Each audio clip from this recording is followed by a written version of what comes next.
What's up, everyone? Welcome back to Rob's Gaming Table. Today on the table, we're playing some Too Many Bones. We got it back to the table. We're here. We're playing some Ghillie. We're doing some solo. Thank you, everyone who is joining us live in the chat. Thanks, everyone watching this in the future. If you don't want to miss this live, subscribe to the channel. Hit that notification bell so you don't miss the notifications every time we go live. So you can hang out with us and play with us while we're here chilling on a Friday playing some Too Many Bones. If you'd like to donate to the channel, help support us here like so many others have, there are links in the description below. Thank you all of our Patreon backers for supporting the channel. You're awesome. And if also you don't want to miss, you can also follow social media links are down below in the description.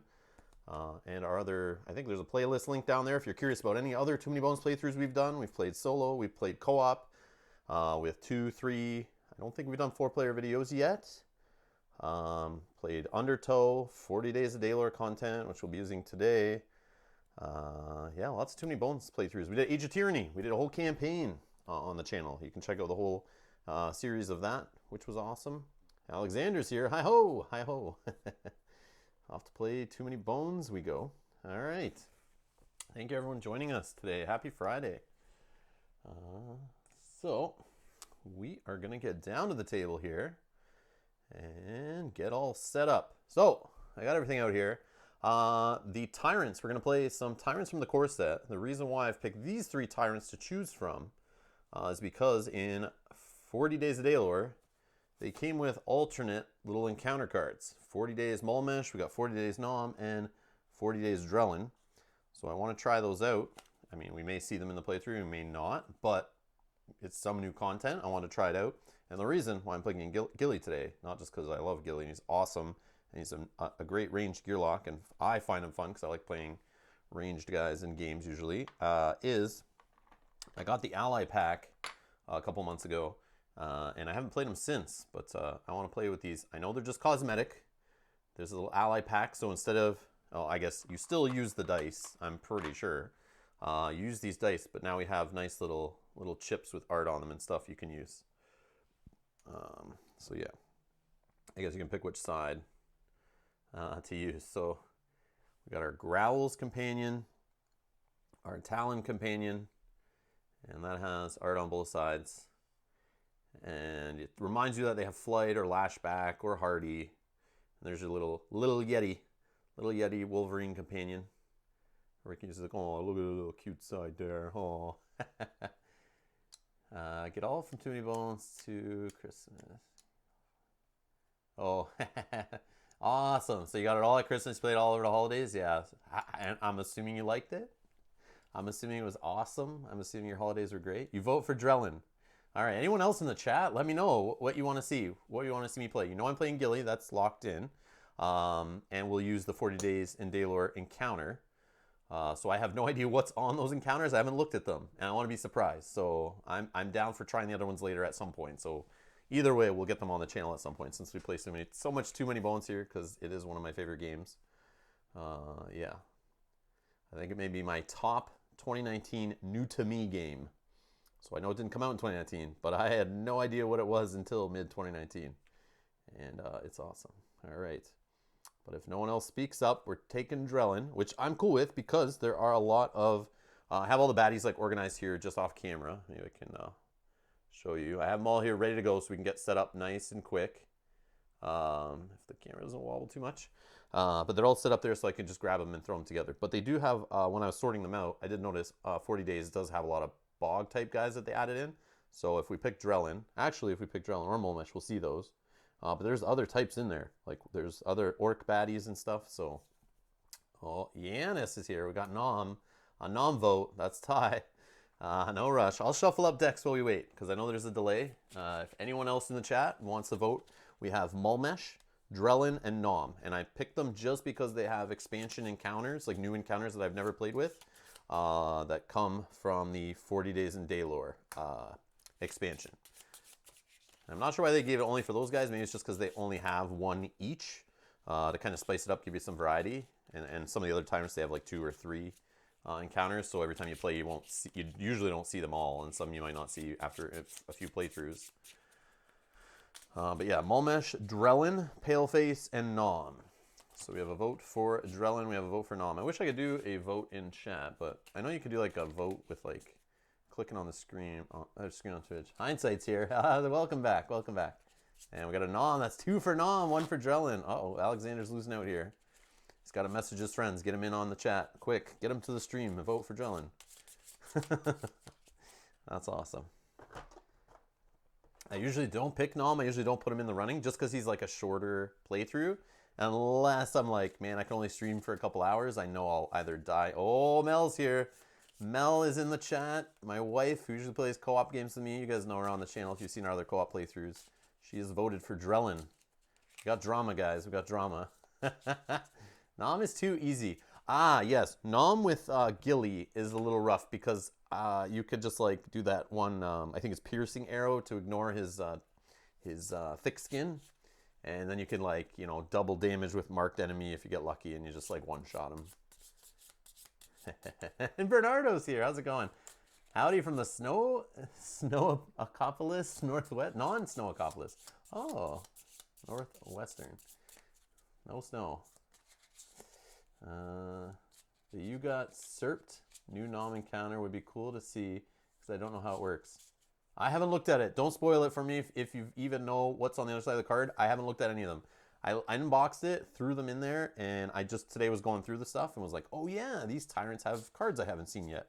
So I just grabbed them and put them in a pile here. I have not looked at the back, so don't spoil me what happens. I'm assuming they're all skewed a little harder because it's like an expansion add-on. It's kind of for people who are like, man, I just crushing the core set. I need more content. You know, I'll give you something a little more advanced. At least usually that's how expansions go, but so those are shuffled up. Our solo encounters. So we also have a bunch of 40 Days in Daylore solo encounters mixed in. So this should be fairly different from our last Ghillie playthrough. I think in late October, I did a live stream on, I think it was on a Friday, where we streamed Ghillie. I did him solo, and I do not remember who I played against, but I remember seeing it on the channel recently. I was like, yeah, I want to play Ghillie now that I have his little ally chips. Give him a try. I mean, this doesn't change anything really, but I got new goodies. I want to use them. But yeah. All right, we're tied between Nom and Drellin. So I think we're going to do a die roll. But Alexander's right. Nom is too easy. So it's like I'm kind of leaning to just pick Drellin. But he might not be easy. I might fail a couple days leading up to him and don't get enough training points that he kills me before I can get the die off. Nom is never too easy, but... And I'm not going to play on medium mode. I'm going to use the harder difficulty so I don't get the free training point and the free health point to start. So this could be a really fast playthrough where I die like by day 3 and fail. I guess it wouldn't be by day 3. I would keep going till I ran out of days that I couldn't fight Nom. But you need like 6 progress points. I guess if I didn't get progress in the first like 3 or 4 days, then we'd be in trouble. But okay. All right, so I'm going to roll a die, I guess. So Molmesh, sorry buddy. You've been voted off the island. So Nom and Drellin. Okay. So there's our encounters shuffled. Do I even have? I guess I just use this die. So, oh, we got some. Bernardo saying something. Here's where I said that there is one special card. Oh yes, I wanted to look at that. I was getting all the cards out this morning, Bernardo, and I thought of that, but I still wasn't sure what you were talking about. Okay, I just want to look at this, guys, for a sec. One sec. Here is where I said that there is one special card, 0-1 in the 40 days. Normally, cards 0-1 are for the first day of the adventure, but if you read it, it does not sound like it. By the way, I'd say Drellin. Okay, we're not rolling a die then. Bernardo's the winning vote. He picks Drellin. Nom's out. Done. Easy. All right. So, 40 days. Are you talking about the Something is Brewing? This one? So this special encounter, if this is like other special encounters, you keep it just like the Molnar Traders and Ebonite Doorway and Hunting the Hunters and that kind of stuff. You keep it with those, and I believe it gets called on by encounter cards. So just leave it with the special encounters as you're playing. Keep them nearby in case any encounters call for any of these. This is just one of those and it'll pull it in. And then you'll have to use it. I don't know what's on the back. I don't want to spoil it. I don't remember if we've even hit this before. I've only played with 40 Days once. But this is just a special encounter that goes with these. So special encounter 6, 5, and 4 from the base set. You just keep that with that to the side. And the game will pull it in. So I bet if we look through these, We'd probably find a couple from 40 days if you actually look through the 40 days ones. But on the setup, they said in the rule book that you should add the 0-1 special card as the first day. But that's just in the base rules, and the base rules don't know about 40 days, right? Because the 40 days of Daylore, I think, just came with this, which doesn't tell you anything about the stuff except for the skills. Okay, let's find an example. So if I quickly go through here and look at any of the 40 days, this is solo though. They might not be in here because this is only solo ones. Maybe they don't use that. Something is brewing. But maybe we can find it.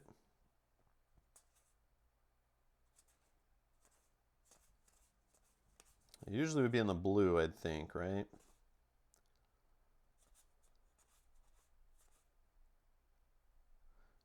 Yeah, I'm pretty sure it'd be something like this, Bernardo, that would say if successful, add this card or remove this card from the adventure. Give me 1 sec. I'll grab the other cards. Be right back.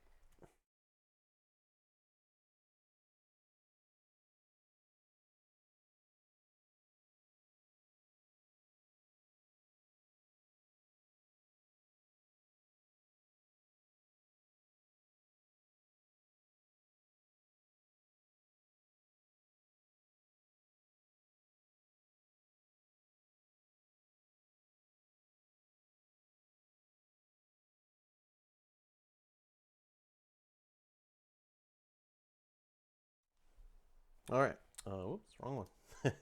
This one here. I have my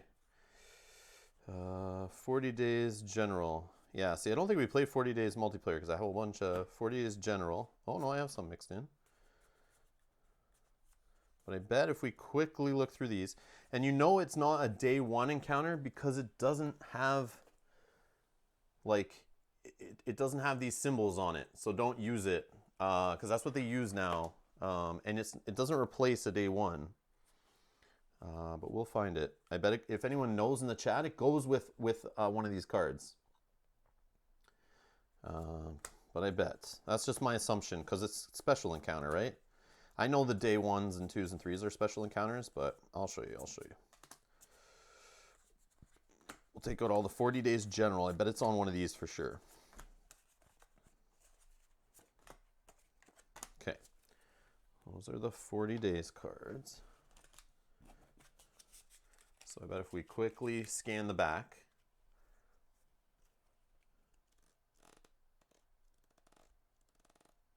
No, it's okay, Bernardo. It's okay. I know the book says that, but the book is talking about the special encounter card 01 that is in the base set. This one specifically says 40 days, so don't add this in. But maybe it replaces it. I'll kind of look then. No, you know how I know this isn't a day one? Look at this, man. They're not going to make you fight on day one. Unless it's a super easy fight. Yeah, definitely not. So it is called Something's Brewing. So let's see.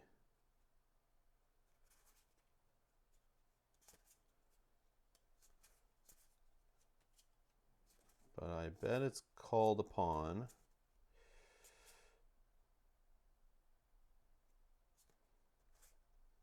Yeah, sorry, I'm just glancing through these here. I'm looking for it pop out. Right here. So Bernardo, if you look for card Tipsy Turvy, card 40 Days General 24, at least, there might be another one. But it says here, if successful, play special encounter Something is Brewing on top of your encounter deck. So that's what it's for. It's just like these other special encounters. They should have called it like Special Encounter 07 or something. But the fact that it has 40 days on it just means it's like, it's not going to replace the regular one, I don't think. Yeah. No, it's not. It's not pick your choice of 0-1 card. That would be a rough day one. I mean, if you want to play that way, play on hard mode. It's your stuff. Do whatever you want. Here's another one. Beaten and Sold. Right here. Regardless of success, add special encounter Something is Brewing on top of the encounter deck. There might be others, but I'll leave those up for a surprise. But yes, I figured that's what it's for. I don't think I've ran into it yet. And we're obviously not going to see it today. These are general, and I'll probably forget by the next time we play. But yes, that's how that works. I wish they included like a pamphlet, even just a little paper sheet in Tyranny, or in Age of Tyranny, 40 days, all that stuff to explain more clearly what they do, how they integrate with the base game. That's something that's kind of lacking. Like you have to go on the internet and Google and look for answers in forums and stuff. I think that's kind of silly. Okay. So we got there. Glad I could help. Nope, glad I could help. No, Bernardo, hey man, we're chilling here on a Friday playing some Too Many Bones. It's all good. I'm glad to help. I want to make sure we're all playing right, and that's good. You had me wondering. I was like, crap, should I be using that as a day one? Because that would be interesting. But then looking at it, just seeing combat and combat, I don't want to do that on day one. Unless you're like turning on Dark Souls mode, which is like super duper hard mode, and you just crush yourself. Okay. So solo, we are doing Drellin. So for Drellin, we need to do 7 days off this deck. I get 7. Yep, 7 days. We're going to take just Drellin's new card. And again, it didn't explain how to use this with it, but when I looked up, they're kind of just like, do whatever you want. Add it in with them together. Replace the one in there. Do whatever you want. So I'm just going to replace. It does say Drellin 1 of 1, so it's like obviously it was meant to replace, but you can do whatever you want. But that's what I'm going to do. Just replace it. Did I do the right one? Yes. Drellin 1 of 1, 40 days. So we have a new encounter in there. We may see it, we may not. And we are going to shuffle it. I have to add day 1 to 3 like normal. I'm going to add the day 1 to 3s from Age of Tyranny just to spice it up.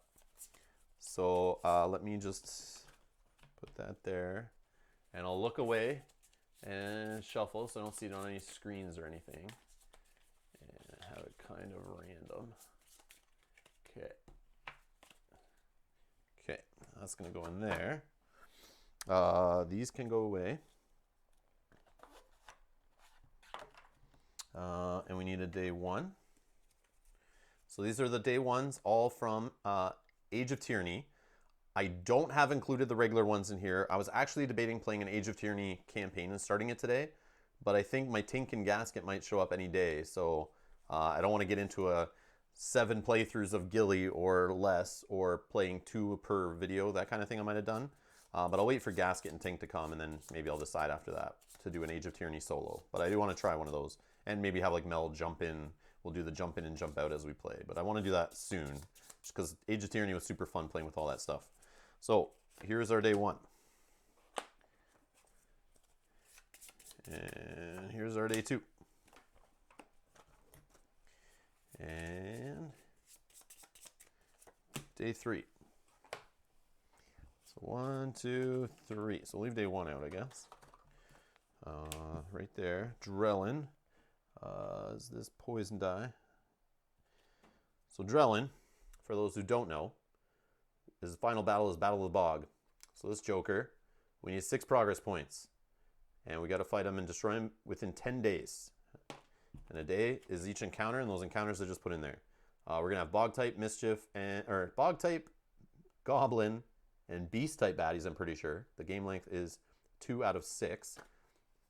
And I guess we can read here. Ages ago, Drellin was banished from Obendar to the Poison Marshes for reasons no one can or is willing to recall. Instead of perishing, however, Drellin remains alive, face twisted and scarred from extended time in the swamps. He is but skin and bones, yet somehow he thrives in the bog.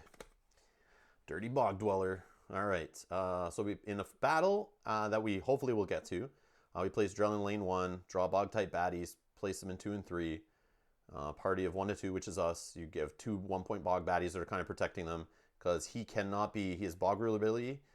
He can't lose HP while there's bog type baddies still on the battle mat. So you got to get rid of those 2 on there and hope no others come, which they can, out of the deck or the pile of chips or whatever you want to call it. Poison has no effect on Drellin, so you can't poison him.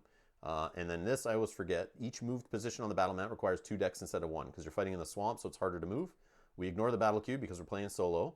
And then his Tyrant die, this one here, has 3 and 3. Yeah, 3 and 3, 50-50 chance of poison enhancer. You set an existing poison die effect to 3 on Drellin's targets, or poison 2 effect, basically put a poison 2 effect die on the target. So sometimes you get lucky and he goes to enhance a poison die, but you don't even have one yet, so it misses. And sometimes he goes to put a poison 2 on you after you already have a poison 3, and it reduces it, which I don't think would happen usually, but he most likely will be hitting you when you have a poison 2 on you already. He might redo a poison 2, which just keeps it the same. But yeah, we'll see. And Drellin, out of curiosity, has 8 health, 5 initiative, 3 attack dice, rolls his tyrant die, 2 defense, and he has 2 targets, but that does not matter. Actually, it does matter if I go the pet companion route and get like my Wolverine, my Hawk, and my Tiger, whatever they are. And Hindsight says, Tink is by far my favorite character. He's got so much going on. I've never played him. I can't wait to get him. I'm excited. But I don't know anything about him really, other than he has little spider bots, because I have a whole bunch of bots that came in this little pack too. So I'm looking forward to trying them out eventually. Hopefully next week if they come. It says shipped, but it said shipped since like Monday, and I haven't seen anything come, so it's kind of annoying. All right, no tracking number either. Not impressed with that. All right, and no email. I had to actually go investigate and found that it was shipped. But yeah, all right, so that's Drellin. Let's throw Drellin. He is 6 progress points, so I think he's just in Shale Fist. 1, 2, 3, 4, 5, 6. So he's going to chill up here, and you can sit there drinking from his poison die. And there's his card. We'll keep that all out of the way for now. This can go back here. So I got 4 health to start. And also, huge shout out, Nick, if you're here in the chat. If you're not and you haven't seen, I got the chips that he sent me. He sent me at a spare set of chips. Nick Eastland, who was here for one of our Too Many Bones streams, saw that my wife and I were playing with like poker chips we bought off Amazon because these were out of stock. We couldn't order them from Canada forever. So he had a spare set he got with a Kickstarter order, and he's trying to sell them locally. No one wanted them, I guess. So he paid his own cost and sent them to us here on the channel. So I finally have Too Many Bones premium chips, which are awesome. Thank you, Nick, so much for that. We appreciate it. It's a huge difference. Like, if you guys don't have the premium chips, like, I normally am not one for saying upgrade to cosmetic stuff, but it's not just cosmetic. It actually has a different feeling when you're playing the game and stuff, and it's kind of useful having them. And I just love the feel of it, and it adds to the whole premium feel of the game. But yeah, thank you, Nick, again for sending those over. I appreciate it hugely. They are great. Love using them for Cloudspire too. They're awesome. Okay. Anything else for setup? I don't think so. We can just go into day 1 here, I believe. I shuffled. Oh, builder baddie encounter, or baddie sets. I knew I forgot something. So bog type 20s. We need goblin 20 and beast type 20. Hopefully we never see any of these, but we'll just shuffle them up. Okay, there's our 20-point queue. And we also need bog type 5-pointers, goblin type 5-pointers, and beast type 5-pointers, including our fan favorite Owlbear, the guy you always love to see come up in the stack. I'm going to be scouting hard for that guy and throwing him to the bottom. Okay, let's just shuffle it up. Okay, there's our 5 points. And 1-pointers, the same. Goblin, bog, and beast. And here's one of the toughest baddies in the whole game, Direwolf Pup. I'm scared of seeing that guy every time. He wrecks my day, especially when you get 2 of them. He's so hard. I kid. Okay,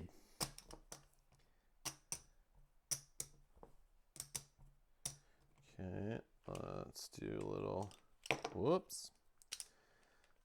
Let's do a little shuffle action here. So we're going to see some poison, we're going to see some break, we're going to see some mischief, we're going to see some skills I don't remember at all because I've only played with 40 Days of Daylight once and I don't remember. And part of my memory is thinking of Undertow skills that I got used to playing for a while. So we're going to see some stuff. I'm going to have to reference some sheets. I'll be honest. I didn't really prepare trying to memorize skills today. I'll admit that. But we can all explain them and learn them as we go. So if you're newer to Too Many Bones and you're following along, this should help you. Okay. I think, oh, let me get rid of all these other baddie types. We don't need them in the way anymore. So let's just toss them out of the way.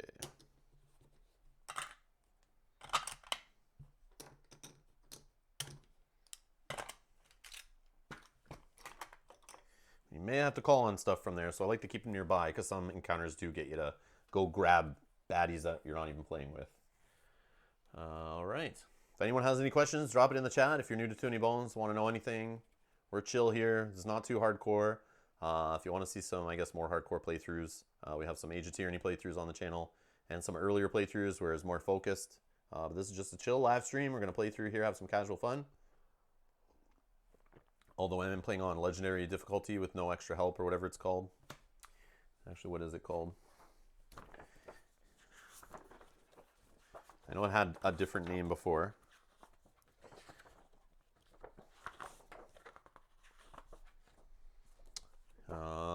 Yes, Legendary Adventurer.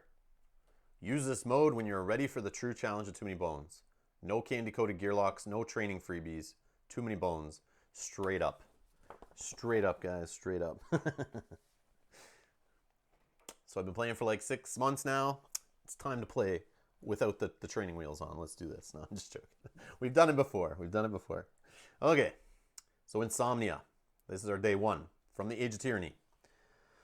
Sleeping is out of the question. The night before a journey like this, nerves are firing on all cylinders and adrenaline is pumping. And then there's the things you see, or at least you think you see, when you wander Obendar in the lonely quiet of night. A hooded figure, small in stature, leads a chained creature into the council chambers. The beast is making all sorts of guttural noises. Both figures are gone as quickly as they appeared, and at this hour, it feels more like a dream. Maybe it's time to chomp on a Snorbin root and get some sleep. All right, what do we got on the backside here? We have some choices. Follow the creatures. We now know what they were for, and it's persistent. Once during the tyrant battle, so big boss fight at the end, before the tyrant rolls his dice, prevent it from rolling his tyrant die and discard this card after use. That's interesting. If we want to make sure we didn't get poisoned in the first round by him. The only problem is, or poison enhanced, because we could get poisoned from another bog type enemy on the board, and then he could turn it to a poison 3, which could totally wreck our day and make us lose the battle. But hopefully we go to him where a variance is not that big a deal, because we'll have 2 or 3 spared attempts at him, so we don't have to worry. So you do get a loot for this. You get a regular loot, and this little ability that you can keep around for later, or we can just hit the hay and get some training points. Now I always lean hard on training points, especially early, to try to get better stats going, especially since I don't have any help here. I'm going to go for hitting the hay. I'm going to take a nap. So we get a progress for that. So we'll move up. We need just 5 more. And we are going to... we're going to actually check Ghillie's starting recommendations, just for those curious. We may not go with them, but I always like to read them, especially after not playing for a while. They have a beginner build strat here, where it says they recommend for stats, Ghillie needs at least 1 defense to start off with, then get HP up to 5 or 6, then switch to Dex so he can keep up with his companion maintenance. Attack is then his focus, especially for longer adventures. Well, this isn't really a long one, so I don't know, we'll see, but attack is great anyway, whether they say it's only good for long, it's good for short too. Skills. Grab a companion unless there is a full party. Also, Woven Snare is nice trap debuff. Then pursue marked enemy for big damage that will aid Ghillie or his allies. If he goes heavy on traps, make sure to pick up a Brute Buster for more control over triggering them. So this is saying I should go for a defense, which I think is a good recommendation, and maybe a health. Just being like, he's already got 2 attack. I don't need any fancy business yet. But I do have 3 Dex, and it's like wasting a Dex right now. Yes, you can use Dex for movement too, but 2 attack and not being able to roll defense off the bat. I don't have to move too much because I'm a ranged gear lock, so I can start anywhere on the battle mat here. Actually, I start on the bottom row. But I mean, I start further away, and I can shoot them from anywhere is what I was trying to say. So I don't usually have to worry about movement too much. So I'll let you guys pick future stuff, but I think just to get us going here quicker, I'm going to grab a health, which you get right away, and I'll grab that defense. Will seem good. Just base. I like to focus on base stats. That's something I evolved. When I first got the game, I was super excited for all these colorful skill dice. Every time I get a gear lock, I start to just pick those and go nuts with them. But as I've learned over time, if you're playing, and since we're playing on the Legendary Adventure mode, you got to be very efficient. Like, you got to make sure your base stats are good because you won't even get a chance to roll half your dice if you're dead. So if your health's not up or your dex, you're not able to roll the attack to take out that threatening enemy as quick as possible. Yes, sometimes your skill dice can help you, but if you don't have these dice in check, you may not have the turn happen where you can roll your skill dice. At least that's my opinion. That's what I've kind of grown to learn about this game. But I could be proven wrong on that, I'm sure. And it also depends on your gear lock because everyone is so different. Okay, so that's what I grabbed. So that's done. That's our reward phase. Let's just throw these, I don't know, right here. Let's toss them off to the side. Yeah, I'll just throw them off to the side and we'll reference them if we need to. I don't need to keep them cluttering the screen, but I may forget what progress we're on and stuff like that. So recovery, I obviously don't need to heal. I obviously, where is that? Why am I missing my round counter? Oh, right there. In recovery, I can scout, basically, is all I really want to do, right? I have no treasure to switch out. Yeah, we'll just scout. We get a 4, so we can look up to a 3-point, or 5-point baddie, sorry. Right? 1 to 3 is, man, it's been a while. But I think 1 to 3 is 1 point. 4 and 5 is 5 point, and 6 is a 20. But I should double check that because it has been a while. Actually, it'll show me on my reference sheet. Right. Yeah, 1 to 3, reveal a 1 point. 4 to 5, reveal a 5, and 6, reveal a 20. Okay, just making sure. Start playing too many games with too many damn rule sets and start forgetting numbers. So yeah, so let's look at a 5-pointer. So we got a Mischief 2, Signal 1, Goblin Sapper. He's melee, not the worst. Not the worst. 3 attack dice, kind of sucks, but Mischief 2 and 5, or 4 initiative. The initiative's kind of annoying. What do we think? What do we think?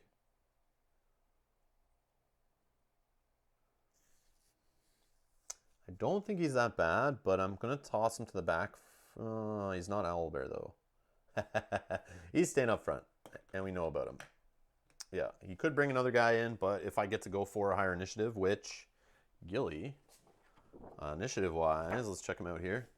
He is a 3, 4, 4, 5, 5, or a 6. Like that, like I have really good odds that I will get to go before that guy. And at 5 health, yeah, I probably won't take him out for a shot. But there's a chance. There's a chance if I get the right dice going. But not this early if I see him now. But yeah, I should not see him for a bit. Okay, so we're done there. Let's go to number 2. Oh yeah, his innate has some scouting in it too, right? Before a battle, reveal a baddie from the 1, 5, or 20 point in its active stack. Ghillie may cycle it to the bottom of the stack. So I gotta remember that if we get a battle. Day 2. So day 2 is Battle in the Square.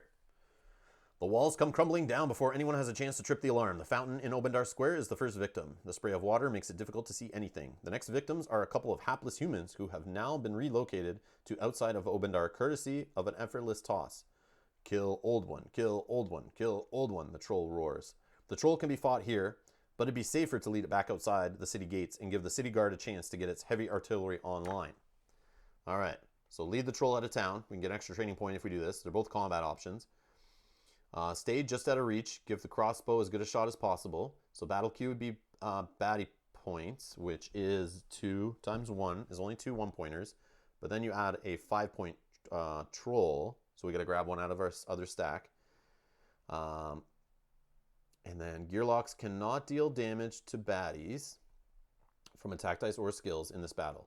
At the start of each round, target any baddie and roll 5 attack dice for the city crossbow. Rolled results deal number of true damage.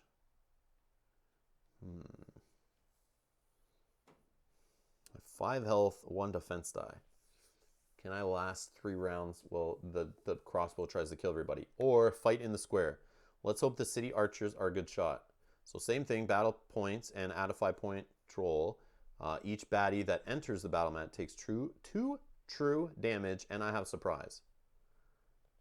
Now, I want to do this just to get that extra training point. It may be super greedy. It may cause me to fail on day 2. This wouldn't be the first time I make this wrong choice here, getting greedy early in the playthrough. And it hurts me and I struggle. Doesn't mean I'll lose in the end, but it just means I will have a lot harder time.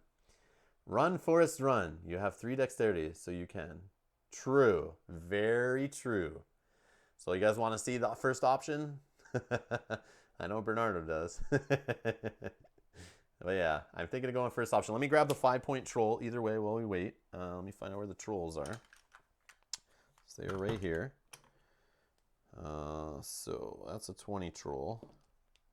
Let's get all the 5-point trolls. So there's 4 different choices here. And we'll shuffle them up and pick one.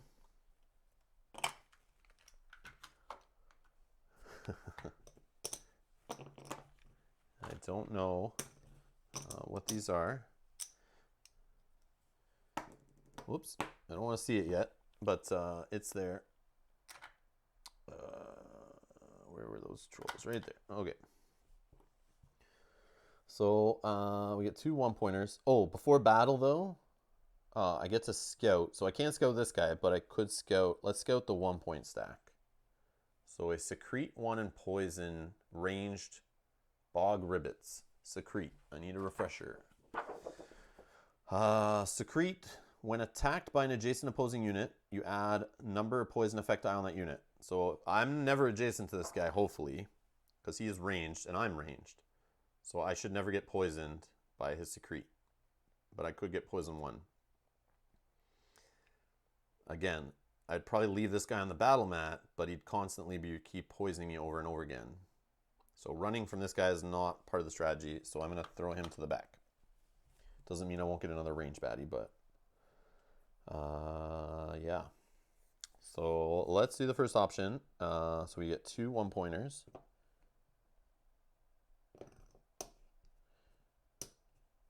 Add a 5-pointer on the queue. Okay. I did my scout ability already, my Nate. So Gearlocks cannot deal damage to baddies from attack dice or skills. In this battle, at the start of each round, target a baddie and roll 5 attack dice, and it deals true damage. So we're going to have 5 attack dice. This is the city's crossbow. We just have to survive. Hopefully it doesn't bring in the problem with mischief happening. Could bring in other baddies. So this could be very risky.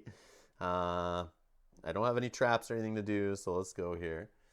So we got the Troll Sage, who does Inspire on a backup plan, which is kind of annoying. But he's slow. 2 attack dice, 1 defense, kind of annoying. It could mean that it's harder to kill him. But when we roll 5 attack dice, can we get through the 6 health? That's the question. And is he the priority, though? That's the other question, too. We'll find out. So 6 health. He's going in lane 1, melee. And going at 4 initiative. Okay. The next one, poison 2, melee bog frog. That's good. 4 health. Lane 2, melee position. 3 on the any-meter.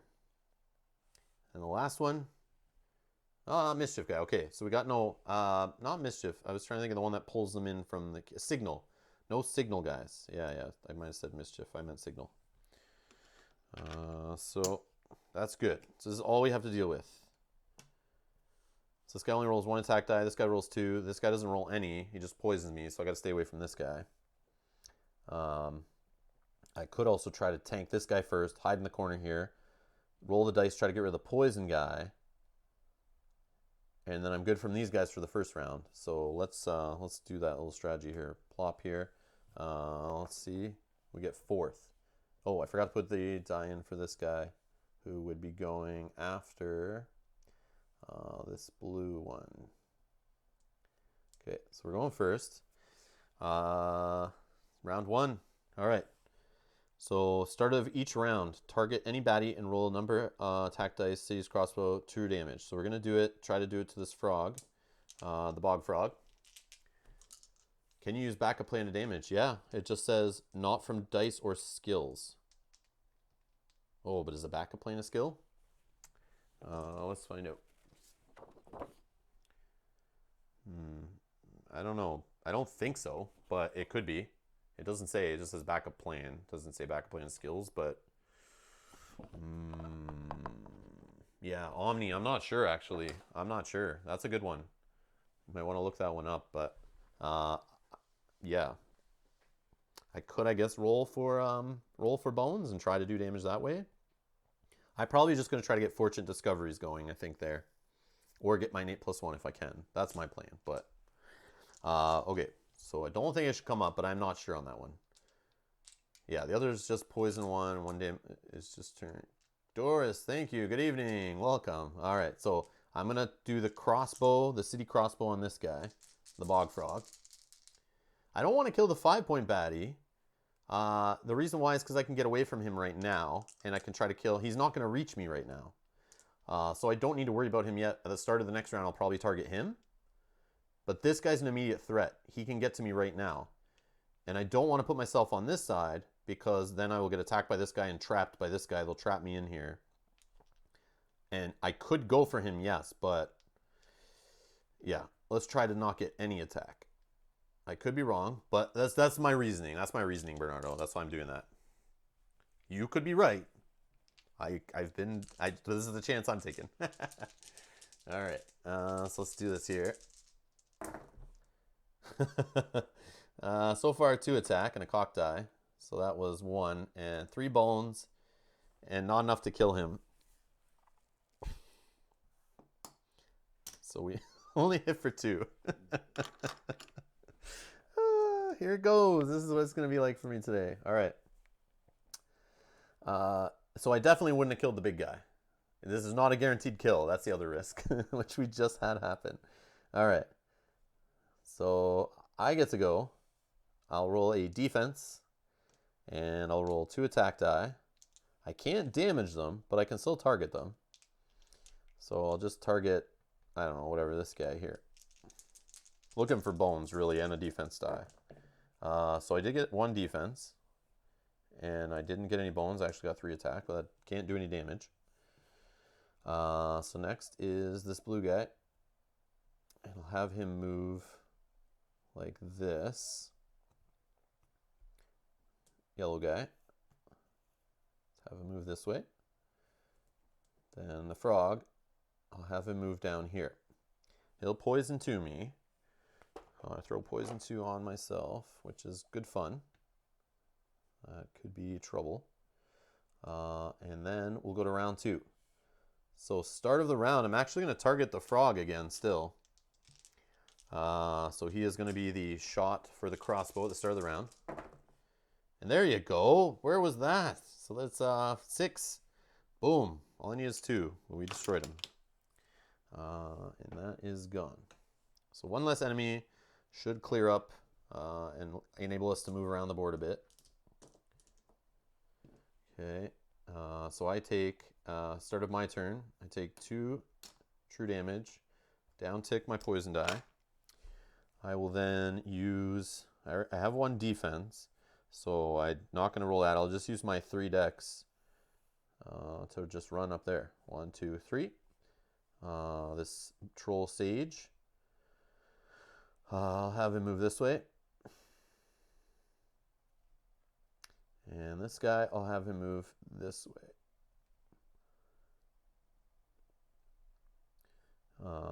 And that's that.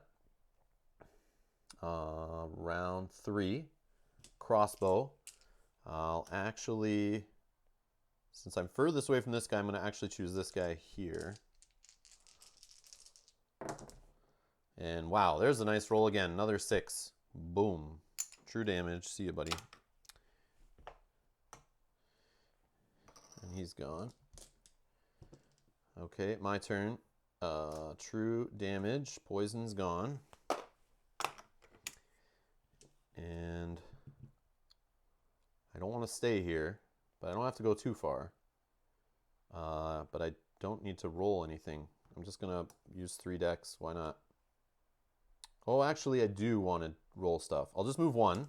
I'll roll 2 dice because I want to try to get bones, right? Maybe get a fortunate discovery if I'm lucky. Of course, I don't roll any bones. but I was targeting him. Of course, it doesn't damage. Then he goes. Let's move him up this way. Now on to round 4. We'll do the crossbow. 2, 2, 1, 1, 1. So that is 7. It's true damage. We don't worry about his thick skin, I'm pretty sure. But either way, if we did, he'd still get through and kills him in one shot. Boom. So just because I missed on that first fluff roll, I got some poison. Now I'm definitely have to recover. That kind of sucks. But hey, we won. We won. That's all that matters. That's all that matters. That's great. So I'll come home with 2 health. Get those crossbow dice out of there. And yeah, I'm looking forward to opening our copy and playing for the first time this weekend with my wife. Adam, welcome to the chat. Thank you for stopping by. Yes, Too Many Bones is awesome. It is awesome. I play with my wife too. There's videos of us playing together actually on this channel. But yes, love it. Love it. One of my favorite games. All right, so we did the first one. Reward phase. We'll get a progress. We need 4 more to go fight Drellin. And we get a loot. And we got some Ogot herbs, which we can use 3 times to just heal yourself for 1 HP in battle. That's great. That is great. I like that. And then 2 training points. And 2 training points. How are we going to use these training points? Let's see here. So we're moving on to day 3. That's just 3 1-point baddies, but yes, the encounter could throw a wrench in that plan. Oh yeah, I need to clear that out. What do we want to do here? I think a dex and an attack might be nice. I'm going to go for an attack. So I'm rolling 2. I got it. So I'll get 1 attack in there. And then I'll just take a dex so that I can roll all my dice. My 3 attack, my 1 defense to start off. And I have some extra movement if needed, if I'm in that kind of scenario. Playing solo, it's always great to have extra movement to be able to run around the board. There's a little more spaces open. Obviously, you're not playing with other players. And most of the time, there's less bad guys on the board, especially early. But after a while, it's not the case. All right. Adam's saying, I really want to figure out how to do an overhead camera setup like this sometime too. Just go get, there's many ways to do it. I've done it many different ways, but just there's lots of equipment out there. Go look on Amazon for like tripods that have like long extended arms. I've seen attachments for like light stands and stuff. I used to use, I had a green screen that had like a giant like rectangular set of like stands with a bar. And I found an attachment to clip cameras on that bar. And I don't know what any of this stuff's called, or I'd be able to tell you.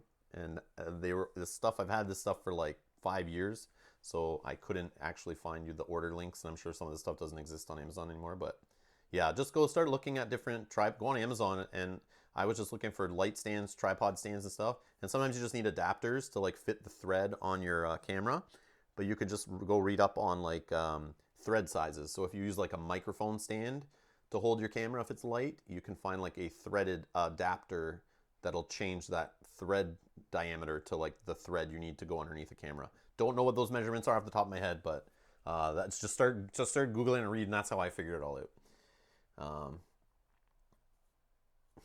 Yeah, no problem, Adam, no problem. More content, the better, right? Okay. Let's see here. We are going to, so we did our training, so we're going on to recovery phase. We are definitely going to recover up to our 5 health. That's for sure. And I think we're good. All right, day 3. So day 3 is Fire and Ice. Kobold tech, while similar in function, is entirely different than that of Gearlock's. Gearlock technology is all wires and metal plating and steam, but Kobold tech is more elegant. Their power source remains a mystery, and it's believed that without the internal fire of the kin of dragons, the tech is mostly useless. The particular Kobold staff is uniquely fascinating. As she dips into the Cibron, the river flash freezes. Of course, now that she feels eyes on her, she's more interested in frozen Gearlock skulls. To cross the river, fighting her is inevitable. Boom. So we have combat or combat. No bonus from picking either one, so let's see what we get here. Slip and Slade. Battle Q, baddie points, including a Kobold Green Thumb. So again, we're not playing with Kobolds, so we have to grab another baddie, which is fine. For each position it moves, it will automatically slide. Oh, this is the one. Yes, for each position a unit moves, this includes us, will automatically slide because it's icy ground all the way to the last available position in that direction. Still counts as moving just one position. I love this one. This is fun. And then steal her staff is the other option. Didn't you read the story? We literally just said the tech is mostly useless to other species. So battle queues, baddie points. We had a Kobold Fanatics. This one seems a little harder. We get a 5-pointer. Place a d6 on top of the enemy meter. At the start of each round, roll the d6. On a 4 to 6 freeze, apply a stun effect die to the strongest baddie. So I'm assuming we would freeze that guy. We would hope it's that guy at this point. And then if the baddie is attacked while frozen, it defeats it. So you'll get to like shatter it, which is awesome. If successful, treat this card as loot. Kobold Staff. Prevent any unit from moving on its next turn, single use. So then we just like toss it away after we stop a unit from moving, which is great. You can stop like a big 20-pointer or 5-pointer from coming and smashing you on the mat, and then you get to like survive an extra turn. That's huge. But we need a 4 to 6. So 50-50 chance. 50-50 chance the freeze die applies the stun effect. And we're on day 3, so we're going to have 3 1-pointers, and then we would add that 5-pointer. But there's the extra from this one is just getting this loot. And is that worth the risk? I feel like it's not. I'd rather just have the 4 1-pointers by having a Kobold Green Thumb and slide around the mat, which is kind of funny. Because I don't need to move, but that means they're going to slide like right up to me, no problem. Like I'll have enemies on my butt like right away. Let's see what the chat's saying here. Cool encounter. Again, chip theory at its best. Yeah, it's awesome stuff. Age of Tyranny stuff is so fun. I'd recommend adding the Tyranny expansion next. Oh, it's talking to Adam. Okay, sorry guys. This game is great. Just grab everything you can. Yeah. Well, there's a cost. You got to start somewhere, right? If I would never tell someone to go and buy all of Too Many Bones and then they get it and they hate it, but you would be able to sell it. No problem. Just open the core set, try it, and you'll be able to sell all the stuff to somebody. Somebody would buy it. But you're paying shipping on that. So like right now, the US, it's only $10 shipping is the max for an order. I would still recommend just try the base set of Too Many Bones. And I would still recommend the base set over Undertow for a starting point, even though it costs a little more. I just think it's a better starting point, to be honest, personally. But I would try the core set and just, or find somebody that owns it in your local play group or anyone you know locally. Go to your board game shop, ask, is there a Too Many Bones night? Does anyone play Too Many Bones here? Get them to post on a pegboard. Go try it first, because this is a pretty expensive game to get involved in before, if you don't know if you like it. But you can watch videos. That's what I usually do to get a good idea if I like it or not, because I've played so many games at this point. But yeah, I would definitely try the core set. If you like it, great. If you don't, sell it to somebody, and you wasted the shipping and you got a play or two out of it. But I would never just go and order all the stuff for Too Many Bones, especially now that Splice and Dice stuff's coming too. I would never tell somebody just, yeah, go buy it all. That's a little too much of a dip your toe in, because all you have to spend is an extra $10 shipping to get all the rest later. Like, so it's like, yeah, that's what I would think. Thomas says he stopped playing Gloomhaven with his wife because of Too Many Bones. I could see that. I haven't got Gloomhaven back to the table since getting Too Many Bones. But I've beaten Gloomhaven. But we still need to play more of it. But since getting Too Many Bones, I haven't played it. But it's not because of Too Many Bones. It's just, yeah, because of other games. This place, I didn't get that yet. Yeah. But anyways, it's all good stuff so far. Everything I've had from Too Many Bones is awesome. I love it. But I may have different tastes. But you can see here how it goes. Okay. So I don't know what to choose here, but I like the sliding around one, just less harder enemies. I think I'm going to go with that rather than try to get this extra loot. I mean, we could get lucky on the freeze effect, but if we don't, that could go wrong very fast. Yeah, Gloomhaven's setup is the worst thing in that, worst part of that game, other than the 70-page FAQ. And the enemy movement rules. Oh man. But anyways. So we're going with the top option, baddie points. So before battle, I get to do my little scouting thing, my innate. So I'm going to look at the 1-point baddies, since that's what I'm going to see right now. We get this guy who's break, 1 attack die. We're fine with that. We'll leave him up there. All right. So we get 3 1-point baddies. Then we're going to add a Kobold Green Thumb, which I will find here somewhere. Oh, yeah, this cute little Kobold Green Thumb is going to stick around for 3 rounds because the guy's got a hardy and I don't have pets on the board yet to deal with him. But anyways, he's coming in here. And I think that's it. So we'll throw him in the 1-point, or the melee lane here, 1-pointer melee lane. He goes at 4. Next, we get our 5 health clay golem going in lane 2 melee position. Boom. And he goes at 2. Nice and slow, nice and slow. Who else we get? Mischief, Careless, Goblin Bomber, range 3 health. Going in lane 3. Initiative 5. So he's trying to be like me, range with high initiative. And then the last one we have is, oh, we got a 40 days one. It's an owlbear cub. I love it. Owlbear cub. Blind strike, which I have to look up in a sec, but I'm pretty sure that's just when they do a 1-hit attack to whoever's the strongest adjacent to them before they move. And then inspire 1, we know what that is. Yeah. This little cub's inspiring people? I don't think so. I don't think that's an accurate skill to give this guy, but I could be wrong. All right. And he's melee, and he's going at 5. So he will inspire this hardy Kobold Green Thumb if I don't take care of Owlbear Cub. But it's cool he inspires like the bigger owlbears. That makes sense.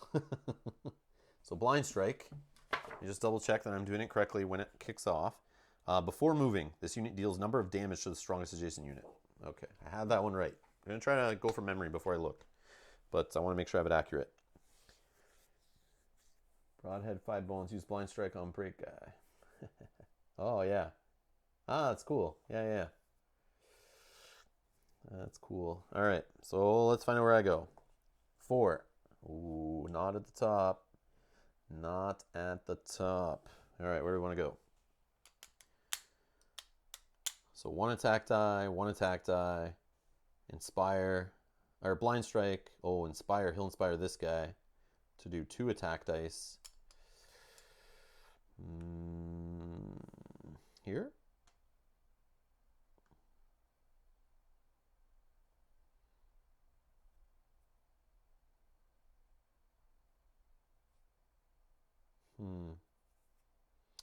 Kind of want this guy to somehow get beside this guy would be awesome. But how do I do that? If I start over here, first would go, this guy is annoying. Careless though, possible. So he goes, let me just think through a couple turns here. This guy goes 1, 2. I can unblock this guy. He'll inspire this guy.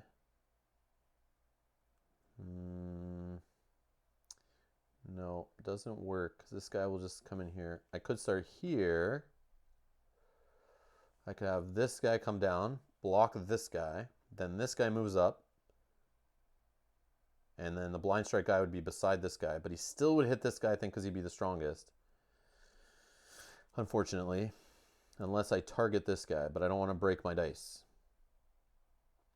Yeah, that sucks. I don't think there's a way I can get this blind strike to work on this guy. I mean, there could be a way, but not right away.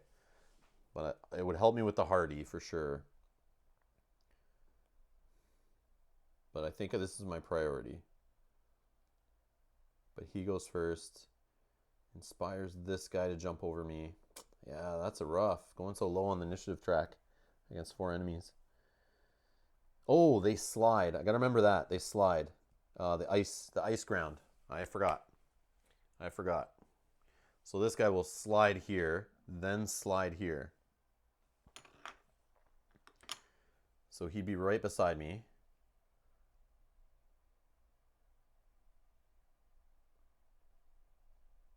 then he'd inspire this guy. So this guy would go first. This guy, slide. And then he would be here. Then this guy would end up here however way, because he would slide and slide, or slide then slide. So he'd be there, not adjacent to this guy in any way.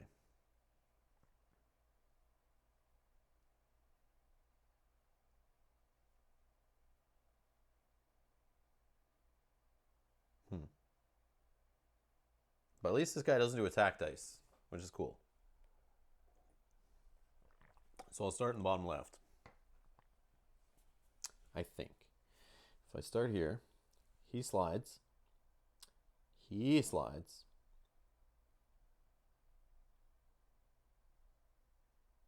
No, he slides. Then this guy slides and slides. Yeah, he can get me anyway, so I'll just go here. Whatever. Okay. So this guy rolling 1 attack die on me. Looking for some bones to get some careless mischief. I don't have anything in my active slots. He hits me for 1. Okay. This guy, blind strike, takes away a hit off this guy. Moves, slides, slides. Then inspires this guy. Oh, so he's here. Inspires this guy, jumps up in the enemy meter to go after him, and then he gets an extra attack. So he will slide, and then do 2 attack on me. Hits me for 2. This is not good. Not good. Going so low in initiative is not going to be great here. So I roll 1, 3. Oh, I do have Ogot herbs. I think it's my only shot, right? Let's just use them 3 times and get rid of them. I just lost 3 health. I'll go back up to my 5. That may be the only thing that can keep me in this battle. But killing this guy would be helpful, because he won't blind strike me and he won't get this guy an extra attack die. So I think he's the priority. This guy's annoying because he knocks away my defense die, but I think this blind strike guy's first. But if I clear him, this guy comes in and hits me too. But yeah, I think he's the one doing the most damage. So Owlbear Cub, gotta get you, boy. And we hit for 4, so we definitely kill him. He's only 3. That guy's gone. Just sucks. He already messed me up by having the other guy go up ahead of me in initiative. And I got a defense, which, like we said, will get removed in a second anyway. Oh, but not before this. Slide and slide. Because it's icy. He will roll 1 attack die. And it's 1, but it gets blocked. Boom. Okay, that worked out good. Round 2. This guy. Roll a bone, show me a bone. Nope, 1 attack. Okay. Hardy guy. 1. Trapped in the corner. So again, 3. Who's my target? Who's my target?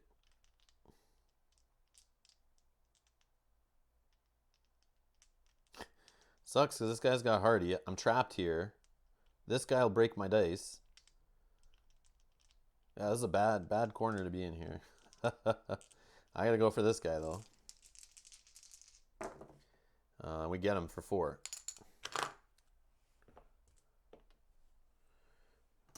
And I get a bone. Bone for switch targets. We would have no way to attack them, and I would not outlast the hardy guy in fatigue. So yeah, no, we would not switch targets. And this guy will roll 1. Please don't roll a 2. And he rolls a 2. Down to 1 health left.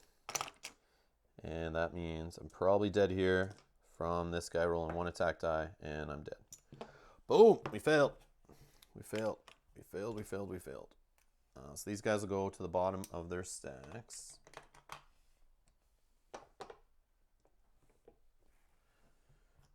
Okay.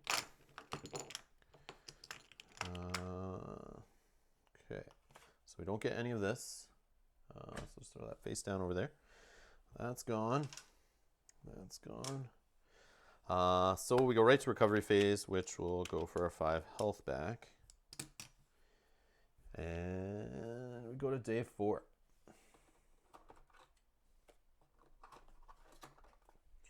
Dire situation. My desire to sleep is clashing with my fear of being eaten by wolves. These torches only burn for so long. Must stay awake. Ooh. Jolted from my involuntary slumber, my sleeping gear becomes a tornado of chaos as I scramble from under my blanket. A few dying embers flicker weakly in the expiring fire, giving just enough light to see nothing at all. I looked up to find some moonlight through the trees, but my view of the night sky is suddenly eclipsed by the evil glow of 2 huge yellow eyes. As I slowly stand, my stomach turns. As I realize I'm only half the beast's size at best, I desperately fumble through my belt for a weapon that's not here, and this direwolf looks hungry. Boom. So we got combat or combat. I must find my weapon. Battle Q is 1 point and a 5-point wolf. Oh, you know the 5-point wolf's like 4 attack dice, lashback. Cannot use skill dice the first 2 rounds of battle. Well, I don't have any yet. And I must find my pack. Battle Q, 1 and a 5-point wolf. Can only use skill dice in the first 2 rounds. I don't know which one I should pick. Yeah, obviously picking number 1. And we could get 2 training points here, so that might be helpful, getting us to catch up. And what did we lose? Yeah, we lost the chance of getting 2 training points in a loot. That kind of sucks, but oh well. We move on. So wolves are in this set, right? They're beasts. We're playing with beasts. So let's start looking for a... that's not a wolf. Not a wolf. Not a wolf. Not a wolf. Still not a wolf. All right. So we got a lashback pup. And we're going to shuffle them up. And then let's look for a wolf here. Nope. Nope. Nope. Nope. Nope. Come on. There he is. And we'll shuffle these up. Whoops.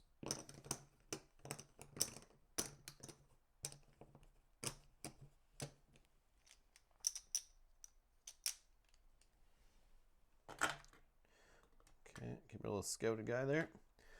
Okay, so we have our dire wolf pup and our dire wolf. Lashback 1, lashback 2, 4 attack dice, 6 health. That's a little rough. Goes at 4.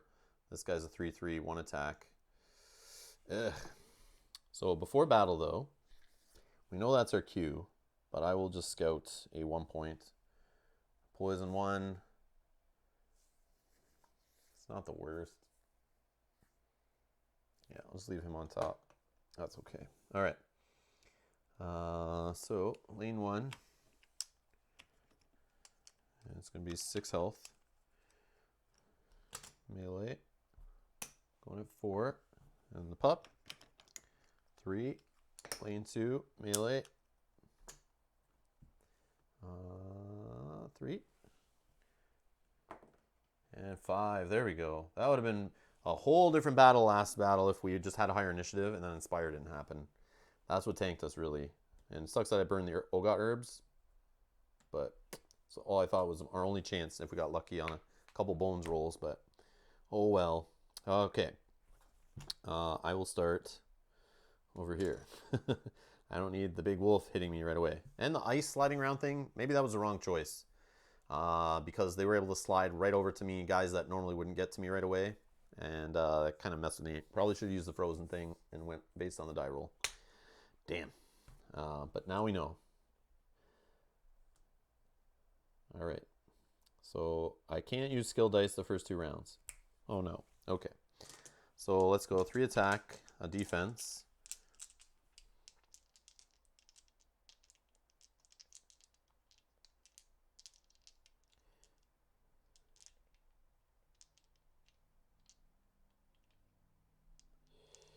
I know I should go after the bigger wolf. but we could just kill the little wolf and then do the run around the board thing with the big wolf. 3 attack dice. Could snipe him and not even get hit. Will I get lucky and get all 2s? Nope. Okay. So I will go after the little wolf. And I only hit him for 1. Woo! 3 bones, though. No lashback because I'm not adjacent. This big guy is going to come down here.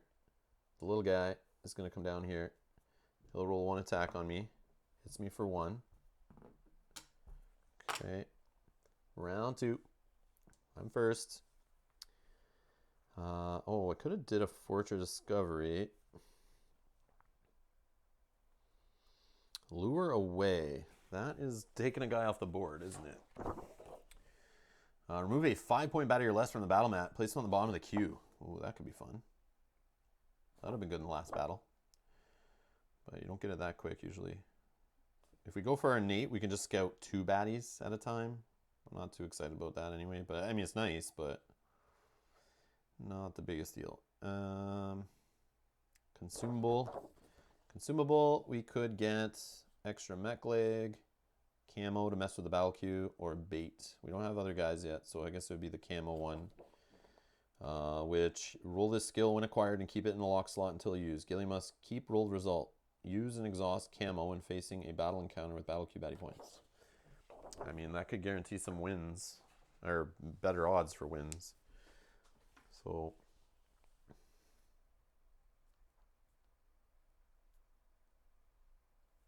Yep. Yep. Okay, so we will roll our full roll, I think. Or we move 1, 2, 3. 1 attack die.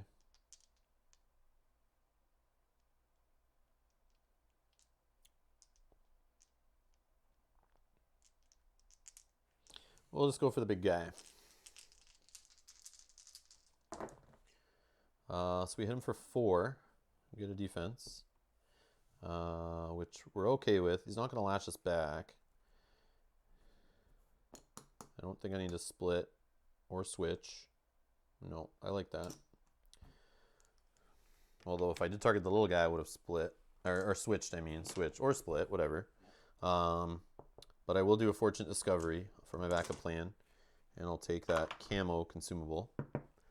And I guess I roll it right now, right? So plus, it's a +1 or -1 to the battle key. That's all I got. That sucks. Oh well. It's basically free, right? Okay, so the big guy goes. He goes this way. Then the little guy goes. He rolls 1 and hits me, but it blocks with the shield. Round 3. So now we just have to go with this guy, right? Let's not play games. Just roll all the dice on the big guy. I'm not even going to move. And we hit him for 3. Definitely kills him before he gets in range of some lashback. And we get a bone. Little guy. Hits me for 2, but I block it for 1. I take 1 damage. Round 4. Let's go all in again. On the little... Ooh, let's move 1. We don't want lashback. So we'll just roll 1 defense, 2 attack. And we kill him. No reason to do anything else. Bang, bang, bang. Bang. Go home with 3 health. Boom. All right. So we get a progress. 3 out of 6 we are at. We get a loot. Fortunate Discovery. I'll hold that for now, I think.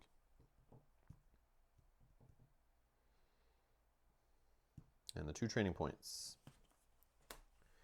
All right. We're doing a health and a skill of some kind. What is the skill? What do we want to see, guys? Any recommendations? Should we be using multi-arrow already? Should we be going for woven snare? Piercing arrow, maybe?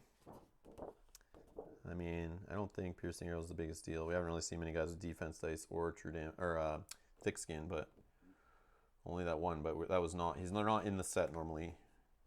Multi-arrow, number of your rolled attack dice also hit a second baddie of your choice. I feel like that's just a good call, especially since I'm rolling 3 attack dice right now. And it could do up to 2. 2 can split. 2 can hit someone else also.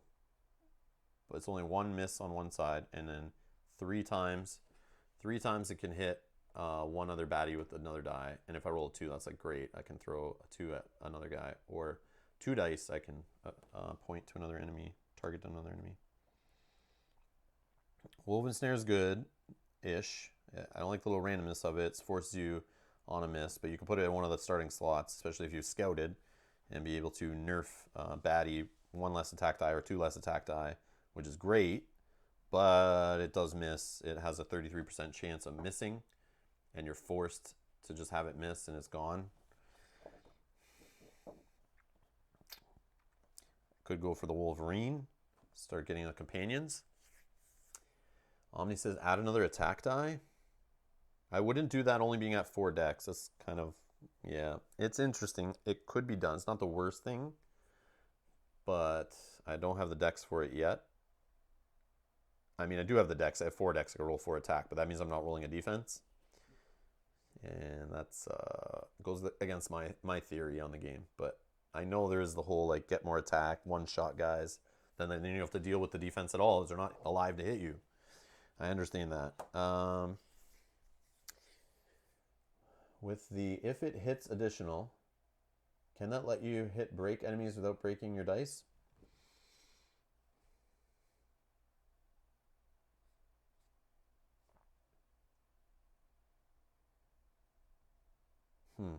Like with multi-arrow, you mean? Or just the option of applying dice?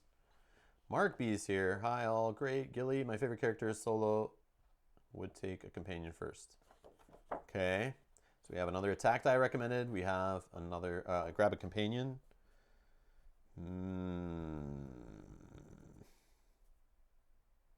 I'm down for the companion. That's for sure. I could do that. Multi-arrow as Adam's vote. They're all great options. But I already took a hell for one of the points, and I'm sticking to that. That's no discussion. I mean, my question applies to multi-arrow. I don't know enough to suggest. Oh, okay. Oh, I get it. Okay. Multi-arrow. I guess you wouldn't. It would cause your dice to be broken. Because if you roll attack dice for any reason, and they apply to that guy with break, they will be broken. But you can choose just not to roll multi-arrow, or when you roll multi-arrow, and that's what you got, you could say, I don't want to take this result. And you could put multi-arrow back and not use it, if your only other option was to hit a break guy. But maybe if you saw like 2 2s rolled, and your multi-arrow rolled a 2, and you could apply 4 damage to the first enemy and kill it, and the break guy was like the last guy left on the mat, and you could kill him with that, you would definitely do it. But it's your option. You do not have to apply this die. You can say, nope, I will just put it right back and roll it again later. It will cost you a dex to roll it again later, just like it did the first time. But it's your option whether you want to apply it. And you don't have to apply all the dice either. You could say, I don't want this attack die to be applied after rolling it. So it's your choice. It's your choice when to apply stuff. Okay.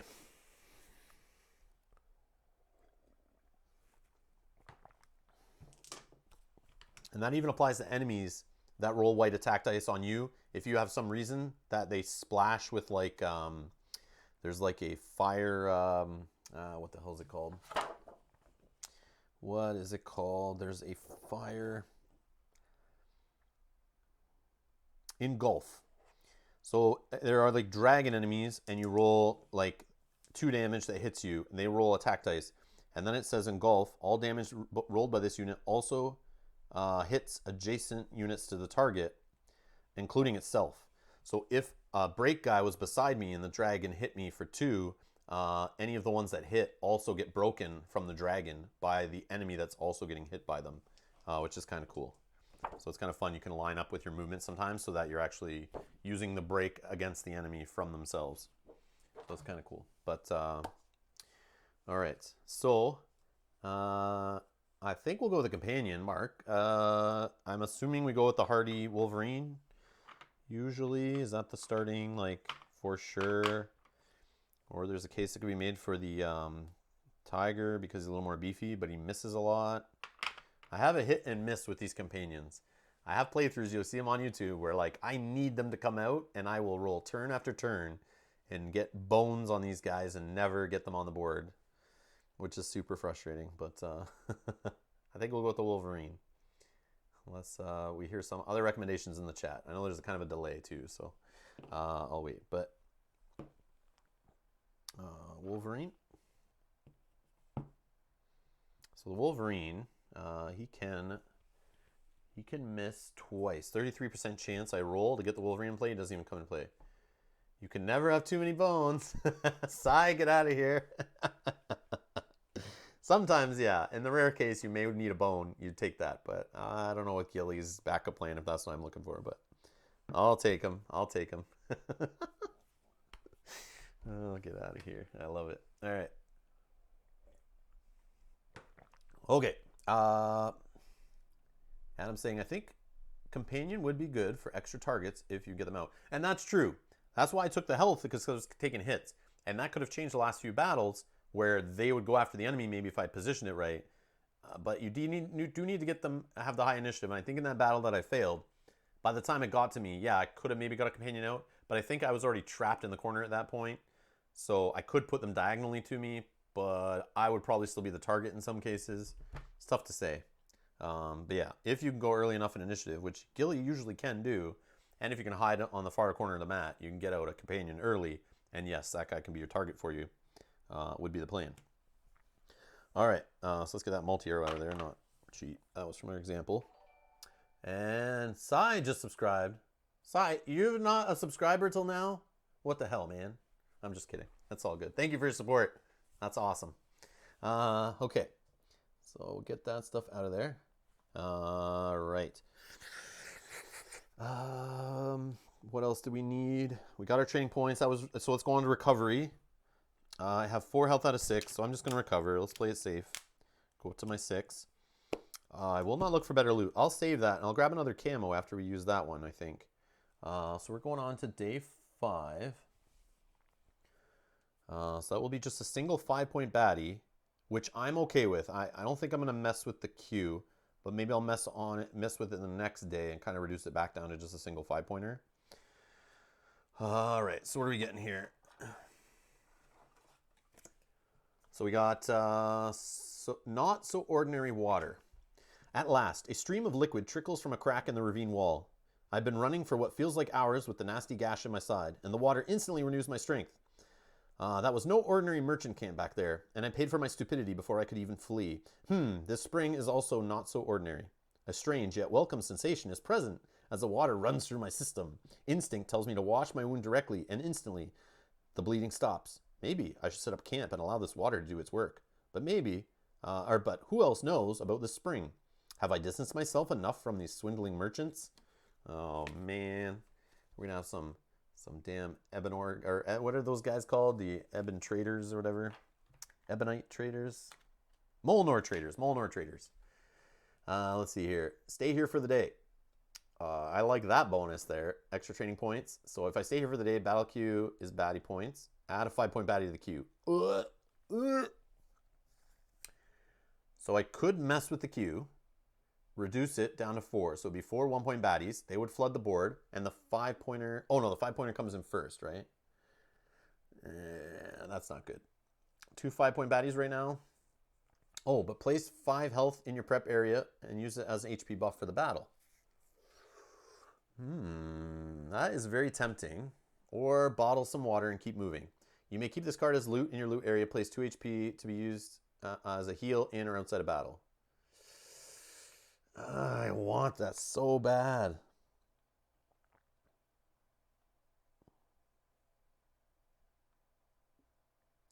Two 5-point baddies, though. I know one is this guy, and he will bring in another 1-pointer. Unless I kill him first, which is possible with 5 health, but it's not probable.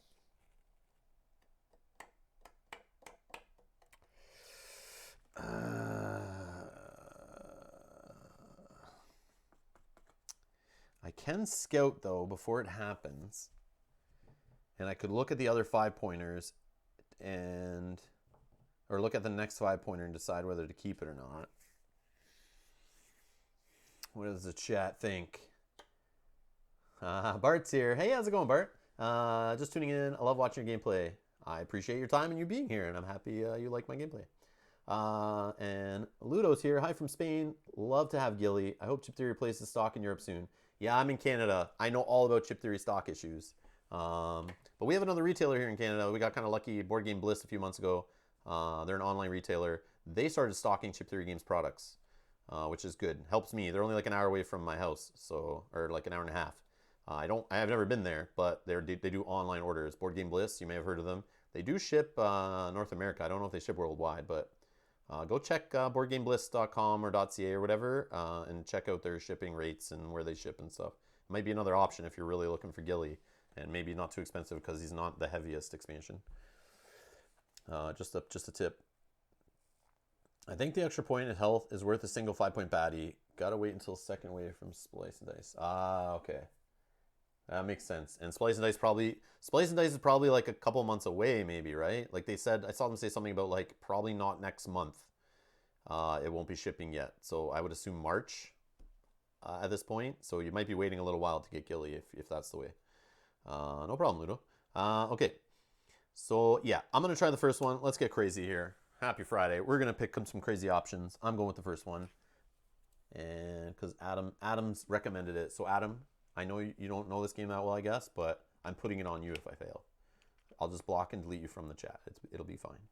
Just kidding. No, it's all good. All right. So yeah, I'll do it. I'm down. I want to do it anyway. So battle queues, baddie points.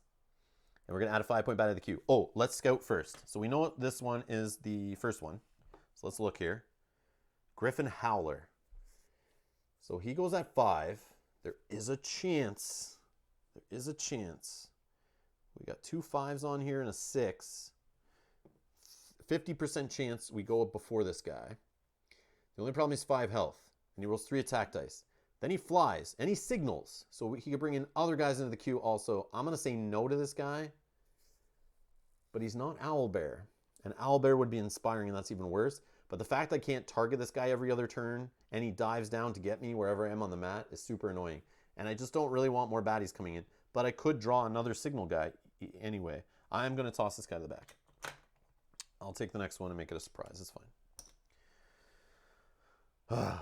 Yeah, flying is tough, especially by yourself. It's like, I don't know what I'm going to do. But I guess if I get my Wolverine, he would dive down and attack him if he's still on the board because he's the weaker guy, right? So there's that I could use that as a distraction tactic. But I could still use that against any baddie, really. Okay. So that is my innate done. We built our queue. I get 5 HP buff on my mat. Let's remember we have it. Hopefully I don't forget during the battle. But that will go away first unless it's true damage attacking me or poison. Anything like that hitting me goes for my true health. But any other kind of attacks and stuff, we can block with defense first and then buff HP gets hit instead of a regular health. So we kind of have like 10 health. So this should be okay. But yeah, they could get some lucky rolls and we don't even know who the other guy is yet. Okay, so let's build the queue. Or let's build the, fill out the map. So 5 health, Mischief 2. This guy will bring another 1-point baddie to the queue if we do not kill him. He's melee, rolling 3 attack dice but no defense. He goes at 4. Hopefully we can go before him. And the next one is, this could be what tanks us here. Ah, it's another Griffin Howler. Stupid. All that decision and choice and all that. And at least we don't have them together. It's just one. But yeah, 2 of them back to back would have been bad. But yeah, stupid. All right, so he goes into melee position. So at least we don't have any range baddies. And he goes at 5. So they're both signal. There's no way I can kill both of them that I can see. Okay, let's find out where we go. 4. Are you serious? At least I go second. So we're going to have a 1-pointer add to the queue at least.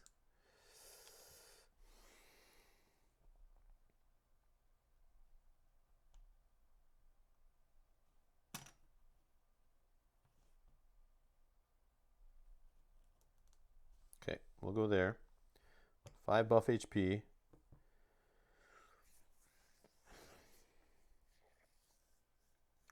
Yeah, we could have avoided this guy completely if I just used the camo to reduce the day counter down to 4-ish.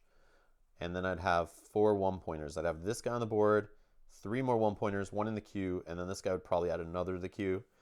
That probably would have been the better thing to do, because now I'm still going to have 2 1-pointers added and have 4 enemies on the board. That's a little crazy. But, yeah. Oh, the lure away. You know what?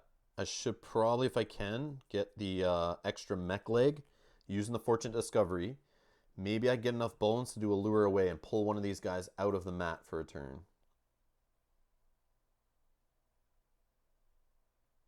That might be a good call. All right. Think we're good. Any other rules? Just the 5 HP buff. Nothing else special. All right, let's get some extra loot. And let's get some extra training points. Let's not fail this. All right. Big guy here, Griffin Howler. We'll move him this way.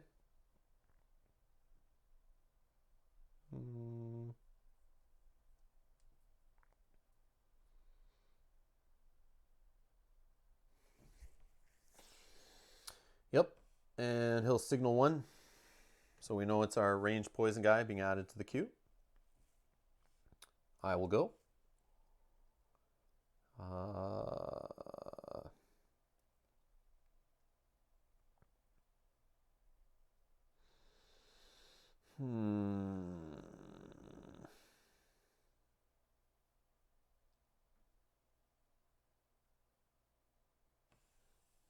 Okay. We'll use our Fortune Discovery. We'll get the extra mech leg. I think we roll it right away. Good luck. Thank you, Ludo. Thank you. All right. So we could get like 2 bones, maybe 3 bones is like the most likely outcome. Maybe we get 1 bone, maybe we get 4, but I don't know. We'll see. I'll probably get 1 or 2, but do we have to roll it right away? Does it tell us? I don't think it'll explain the multi-bones thing. Nope.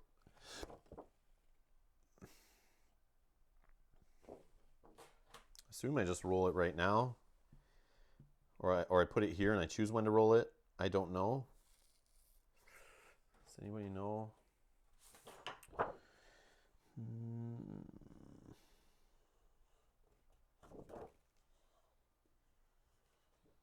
Yeah, I don't see. Yeah, I'm not sure. Because it has no like additional description like camo does. I'm assuming I just get it here and then I choose to roll it after attack, I think. The Griffin Howler didn't attack, so he doesn't fly. He only moved. He had no target to attack, so he doesn't attack, which doesn't trigger the flying. Flight. After this unit attacks, which he didn't do, place the flight effect die on it, or if the effect die is already there, remove it. While in flight, he's untargetable. He doesn't get it yet because he doesn't attack.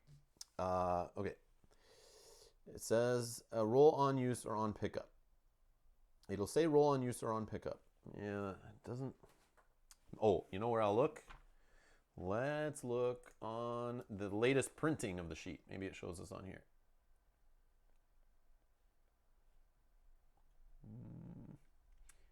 I see. Yeah, I don't see anything here on the sheet. Let's check the other side.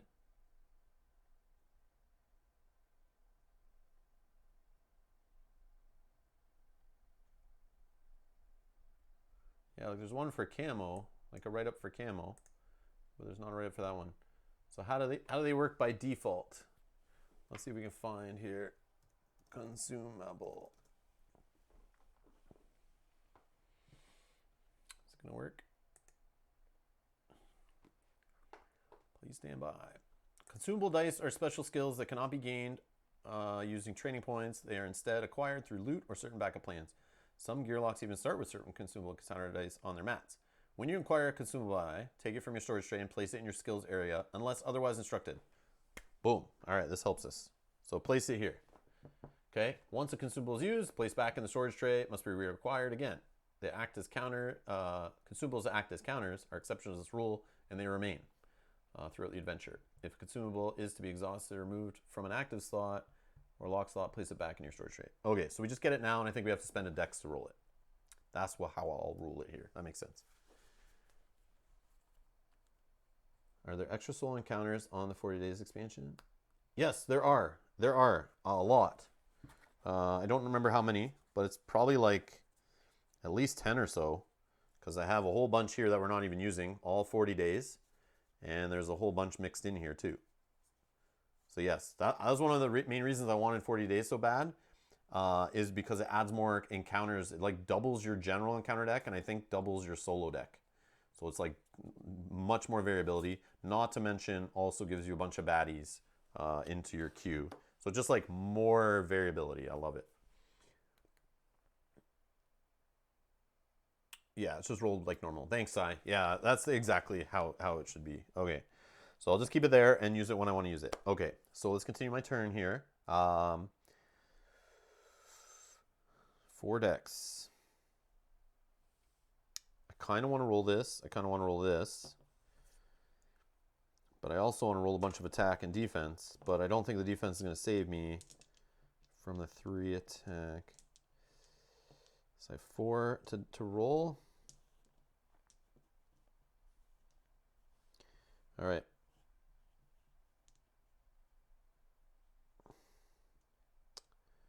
But this guy's going next with Mischief.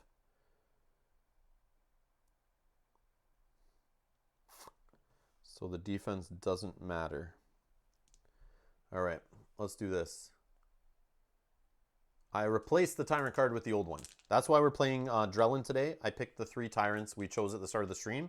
Only the 3 that have new 40 days cards, because I haven't played with them. I haven't even looked at them, so I don't know what's coming.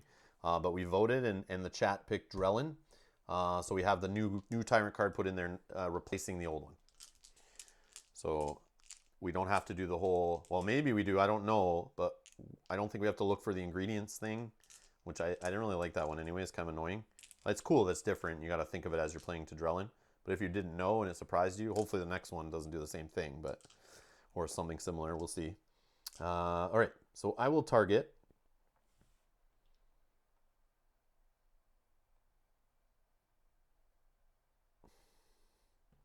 Let's target the Mischief guy.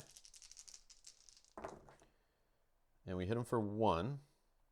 We'll apply that. Oh, really? Only 1 bone on the stupid... I don't think I'll take this, right? Can I put it back and not accept it?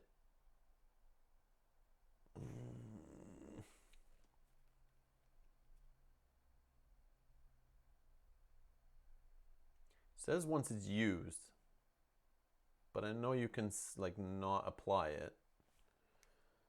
Do I have to take that 1? You guys know? Oh, man. All right, and I got a Wolverine going here. It is the 2 health one with 1 attack, and I have to do the 1 dex to upkeep it. So I'll just throw him here, and then use the chip. 2 health. I'll put him right here.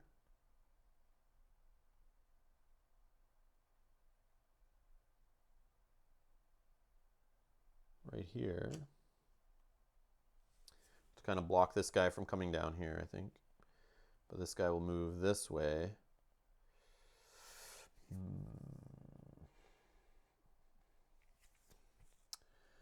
Okay. I'm going to say this doesn't apply and throw it back in. Yeah, I'll just keep trying to reroll, looking for a better result, I guess. That's the way usually skill dice work, right? Okay. Now this guy goes 1, 2, and I forgot he's not ranged. I was thinking he was ranged, and that the defense die. I should have probably rolled a defense die and not roll this. I was looking for bones anyway, but his mischief didn't even reach me yet, so that was kind of dumb. All right, end of the round. This poison guy comes in, lane 3, 3 health.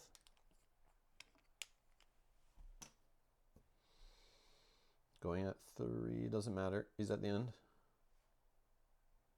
And he targets 2, so he'll poison both of us, unfortunately. So first, this guy will go. He just targets the weakest, so he'll just roll 3 dice on my little hardy Wolverine, which is great. Hits for 4, but of course hardy only does 1. And then he flies. And he already signaled before. Oh, I forgot the signal from this guy. Which still would have happened last turn. So we have another guy. A secrete, poison 1. Another range poisoning guy. Oh, man, that's not good. 3 health. Yeah, this got out of control quick. Oh, I put the wrong color there, too. Whatever. Okay.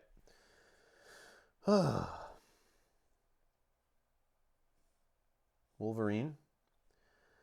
Can move 2, do 1 attack somewhere.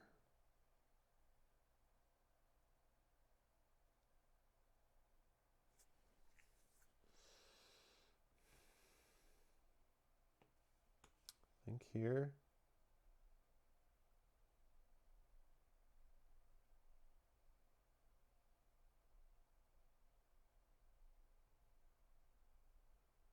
Yeah, I'll just go here. He'll just hit him for 1. And then I have to decide whether I want to keep this guy on the board. And I think I will, so that this guy dives down to him, right? But will he survive that? This guy goes for the weakest right now. Oh, he'd get killed by this guy. Blue guy has a tie between both of us. We'll go for the weakest, so he goes for this guy, which is great, but then he's dead. So I might as well keep him on the board. Unless I plan to kill this guy. Then the yellow guy will poison both of us, which doesn't kill this guy yet. Then the green guy will poison us, doesn't matter. And then this guy dives and attacks that guy. So I think I need to try to keep this guy alive by killing this blue guy first.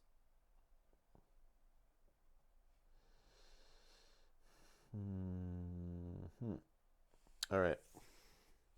So if that's the case, I should spend a dex. So I have 3 decks left.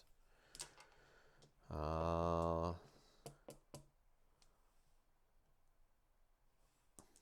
just roll 3 attack dice and try to take this guy out.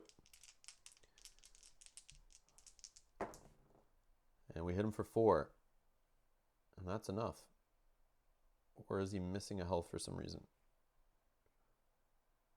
He should have 5 health, but he's at 4. Did we hit him already? Yes, we did, right? Yeah, I targeted him already, right? Last turn. Oh, man. I had brain farting because I thought I attacked that guy already. All right. So perfect. Take this guy out. That's great.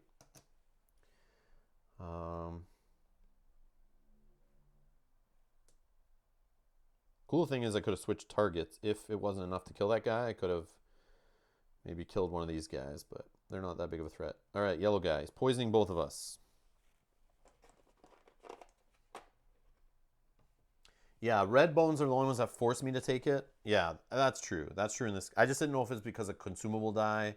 You couldn't not apply it, but I think I'm okay. Poison. Poison. This guy poisons him again, but he's already poisoned.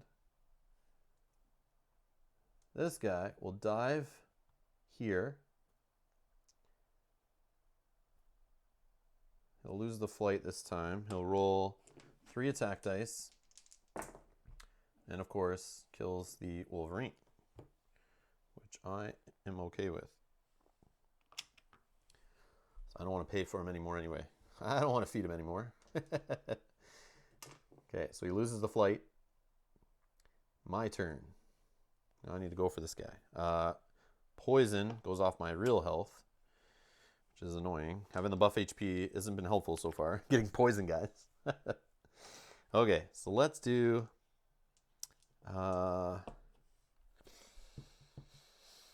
he's going to come after me. He's got 5 health.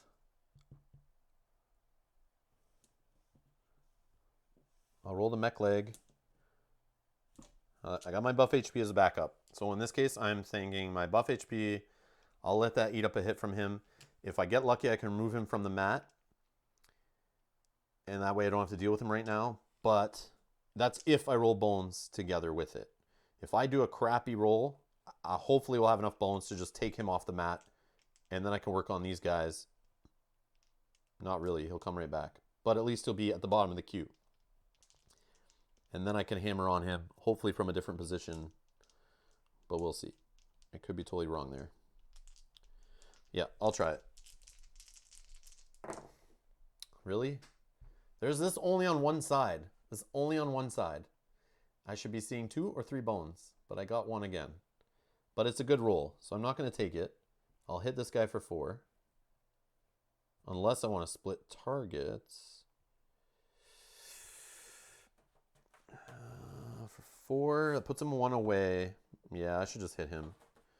Let's just hit him. But he's going to attack me again. I could switch targets. No, I think I should still hit him. It's annoying I can't take him off the board or kill him. Split targets. That would let me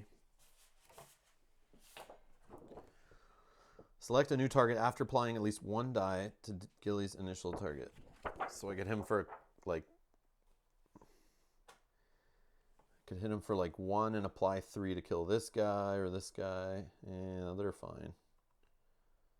Yeah, let's just hit him for 4. Down to 1 health. I wish I could kill him. Wish I could have killed him. Stupid mech leg. It's not working correctly. It's all rusty. All right. Poison guy. Poisons me. The other guy poisons me. We're on to round 3 now, I think. Because I forgot to roll it. This guy will go. He'll just move. Sure, he'll move here. No, let's move him here. He will roll 3 attack dice. And he'll go flying. Annoying. Hits me for 3. That goes off my buff HP. So I have 2 left. My turn. Poison goes off my regular HP. I'm down to 4 left there. Now, let's hammer this guy. I don't care about the mech leg now. Stupid. I can't hit him, actually. And I wouldn't want to remove him off the board and bring him back full health. That would be silly. But I do need to get away from him. Oh, he dives. He dives anyway. So it doesn't matter. He's going to come at me for 3 attack dice. Hopefully it doesn't wipe me off the board. So I'm rolling a defense to help with that. I need to take off one of these guys, though. If I can get split targets, maybe get lucky. This guy's 2 health left. This guy's 3. There's a chance. But probably not going to work out that way. All right, here we go. Let's target...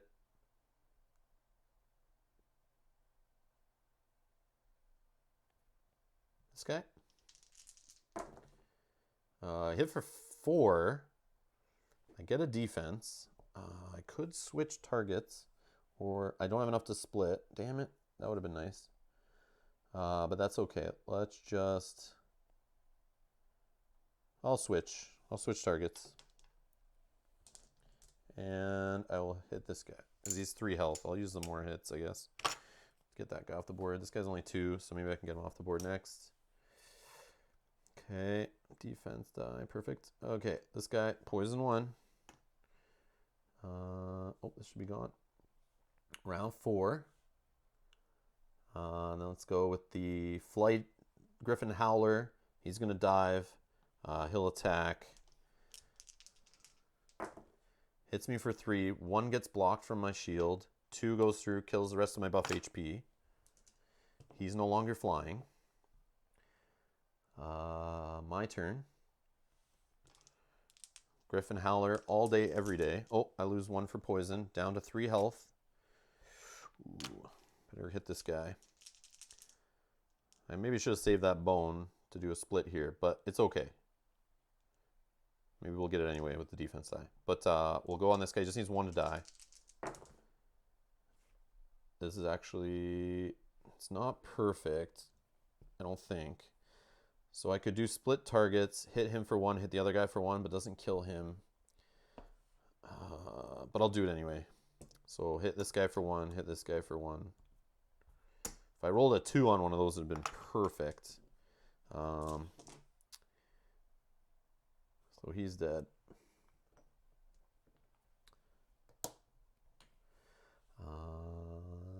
That's me. This guy will poison me again. And we'll go to round 5. I'll go. Lose another health. Down to 2 health. Down to 2 health. Oh no. But 3 attack dice. 1 defense on this guy. 1 health left. Let's kill that little bog pole. Boom. Hit him for 2. That's all we need. And we get 1 bone. Doesn't matter. And he's dead. Beauty. Beauty. I didn't have much faith in myself on that one, but it worked out. It worked out. All right. So we get some extra goods. So we're going to go up another progress. We need 2 more to fight Drellin. We get a loot. We got some mixed berries. Great. Some more heal. Heal yourself 3 HP in battle or 5 outside of battle. Always good to have the heals. I like those. They're just clean. They're efficient. It's great for a Gearlock that doesn't have a way to heal itself. It's great to see that kind of stuff. Because I would have lost that battle without that buff HP. That other one, only chance I had was with the Olga herbs. So this is good. 2 training points. I think multi-arrow and another attack. So we're going to go try a train for attack. Maybe a multi-arrow, or maybe attack and a dex. Attack and a dex, probably smart. So let's try our first attack. We get it. Wow. Okay, we've been lucky on those. And then we'll just go for a dex. That'll help us with rolling Wolverine. That'll help keep him in play. That will help rolling the mech leg, I guess, for now. Yeah. All right, 5 dex. Sweet. We're getting there. We're getting there. Oops. Premium health everywhere.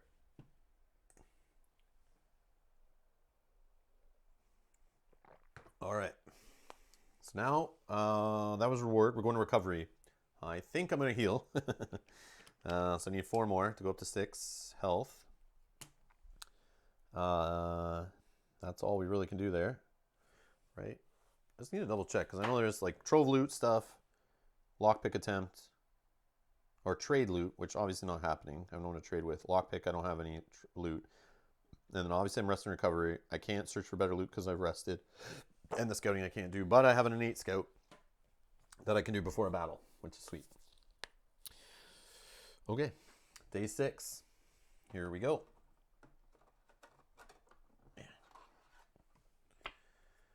It's all connected. Sparks fly as a boulder rips through the power station's walls. They collapse. Oh, it was a 40 days. 40 days solo number 5 here. All right, this should definitely be interesting. Sparks fly as a boulder rips through the power station's walls. They collapse around me along with the giant metal tower that previously stood atop the structure. A catapult continues to launch a volley of rocks from afar. Someone or something wants this facility destroyed, and they're not stopping. Unfortunately now, I stand atop a stack of debris with fallen lighting rods charging everything with 10,000 volts. As the final building in the area crumbles, a short hooded figure makes its escape from in the distance. It looks like a Gearlock, but there's no time to investigate. I need to deal with my current adversaries. Who could it be? All right, so here we go. Caution, high voltage. I don't think I've ever seen this one before. So both fights, we could get a single loot to share among the party, but that's the same in solo. I think we're okay. Battle queues, baddie points. So we're at 6. I could make it a 5, which I probably will just do here, just to get this die used. So when any unit takes damage from attack dice, also deal 1 damage to all units adjacent to the unit taking damage. This is a chain effect that should trigger until there is no more connected units. Does not hit any unit twice. So it's like electrical current. Or hazard of severe electrical shock or burn. Battle queues, baddie points. Before the battle, place a health chip on lane 1 melee position to serve as a multifunctioning generator. This position is unavailable for units. At the start of each round, any units adjacent to the generator are dealt 1 true damage.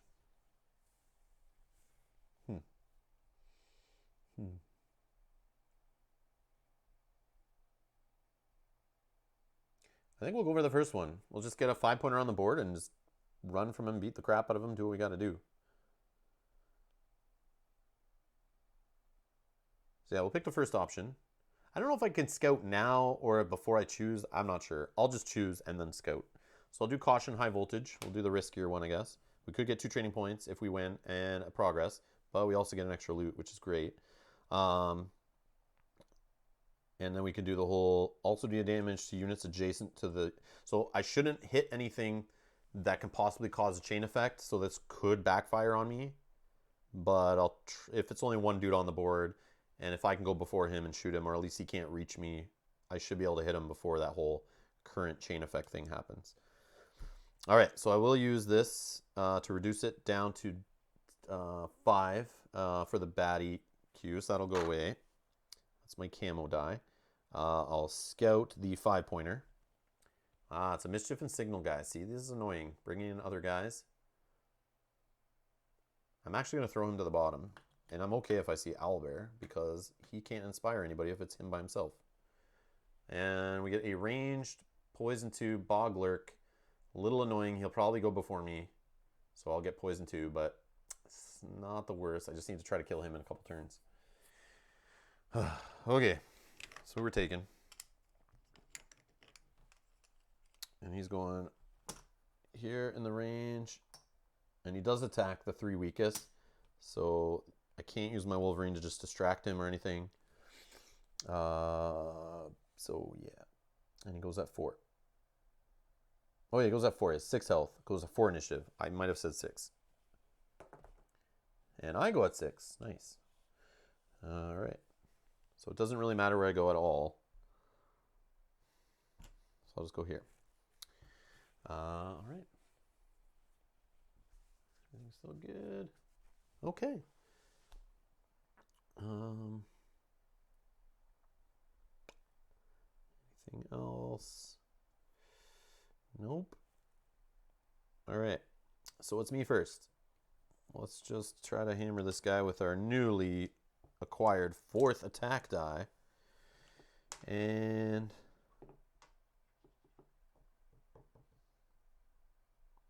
defense is pointless unless I'm trying to get bones for another fortune discovery. But I can also get bones on my Wolverine. Oh no, there's a 2 die way over there. Oh yeah. Alright. So a bone. Wolverine. It's the Dex one. Same one I got last time. So we'll just throw him above me in the queue so I remember to trigger him. So he gets 2 health. 1 attack. Doesn't really matter where he goes. And what else? 4 attack. So it takes him down to 2 left.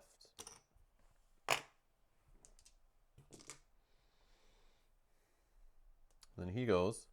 And we get some poison 2 for everybody. Yay! Poison 2 for everybody. Round 2. Wolverine. 1, 2. And we'll attack him for 1. Oh yeah, poison happens. Takes away 1 from Hardy. Still alive though. My turn. Poison 2. Tick down to poison 1.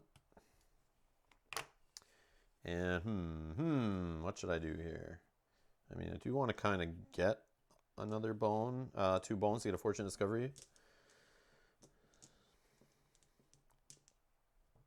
Get that camo back.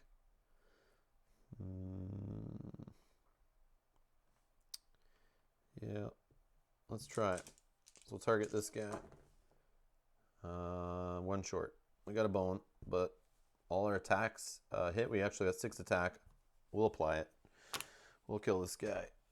And that is the encounter. That was nice. Oh, I forgot to apply Dex. This guy would have just left. That's fine. I forgot to do the whole Dex thing for keeping him on the board, but yeah, he just would have gone. I would just let him go anyway.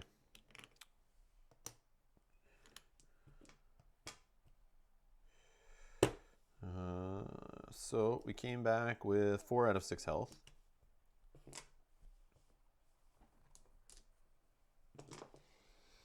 Reward phase. We get another progress. We need 1 more to be able to fight Drellin. A loot. Reflex Powder, 2 uses. Reroll any 1 die on your turn, including training, lockpicking, and initiative. That could be helpful for rerolling Wolverines that don't get good sides. Or mech legs that don't freaking get me bones. 2 training points. All right. I'm thinking multi-arrow. Multi-arrow for 1.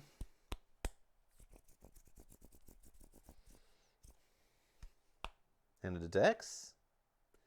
Any recommendations in the chat? What do you guys want to see me use training points on? Woven Snare, multi-arrow, Tiger, Falcon.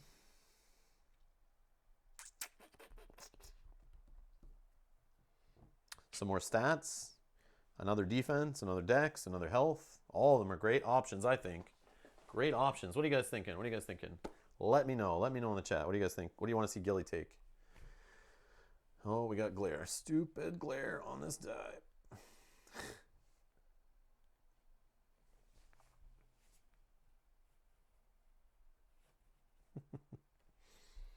Probably multi-arrow at this point. Says Omni. Yeah, I am feeling it. I do love that die.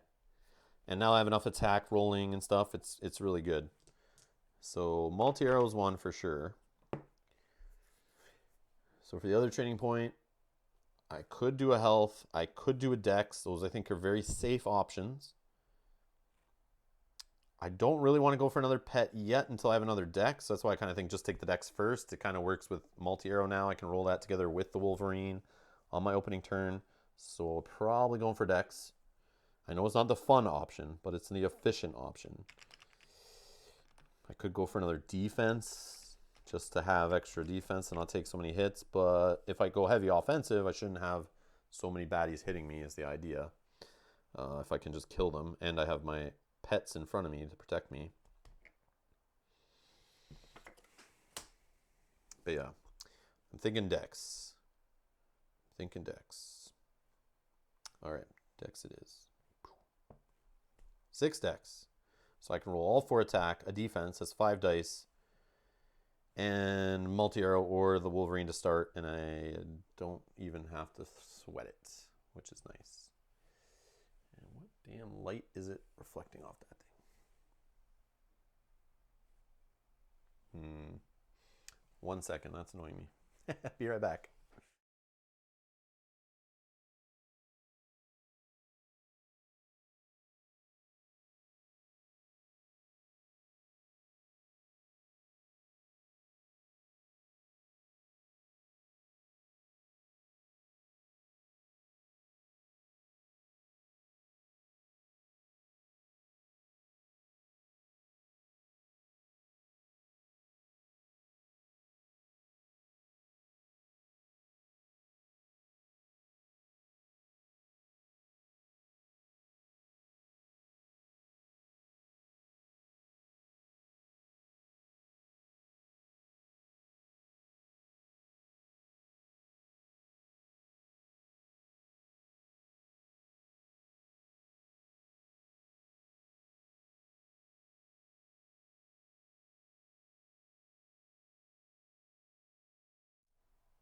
All right. Oh, I didn't even get it.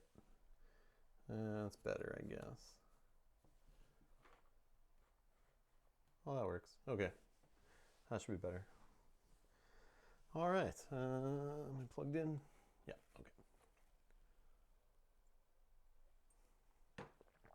okay. Okay. That was my training points. Recovery. I'll just get some health. Not fun option. Go to 6 health. Try to get next health next, I think. We'll see. Okay, day 7. We have till day 10. So we kind of want to be fighting on day like 8 or 9 at least to start the boss fight fun. So we at least have a couple attempts in case something really goes wrong. Old Stomping Grounds. And we still haven't seen his tyrant encounter yet. Maybe I should have put that in the top just for fun. Or somewhere, kind of like cheated. Maybe shuffled the first like 3 cards together and try to get it in there. The Old Stomping Grounds. So this is a 40 days solo 10. So let's see what this one does to us.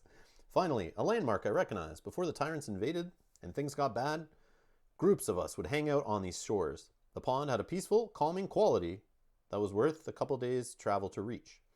I know this area better than maybe anyone or anything, but now it's become a home base for trolls.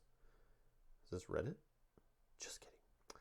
With fresh water and plenty of fish, it's a perfect base of operations for them.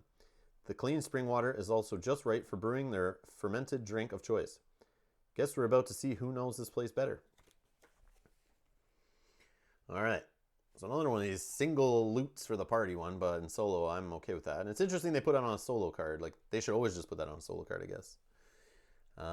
Reclaim your childhood. Battle queue baddie points, including Troll Brewmaster 5 point if possible. Why would that not be possible? Because don't you normally have to even grab them when they're not in the game?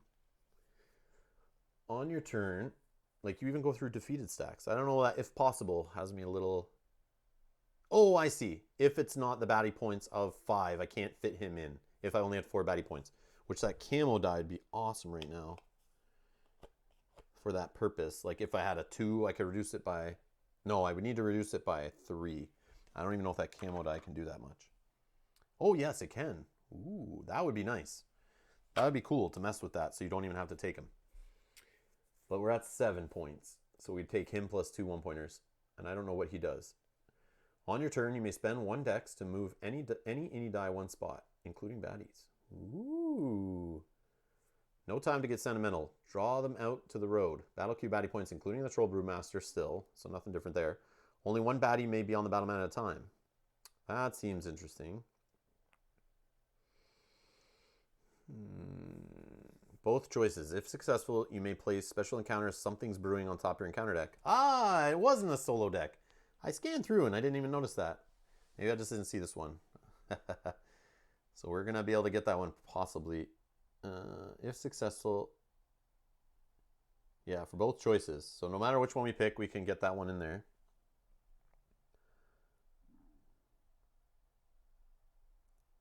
So 1 baddie on the mat at a time seems really easy. Oh, Brewmaster has recovery? Okay. Oh, this Troll Brewmaster, I get it. Yeah, he has recovery. I'm trying to remember, like... Yeah, I got to get him anyway.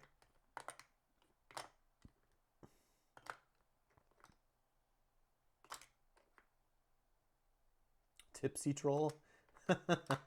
That's the name of one of these guys? Alright, where'd they go?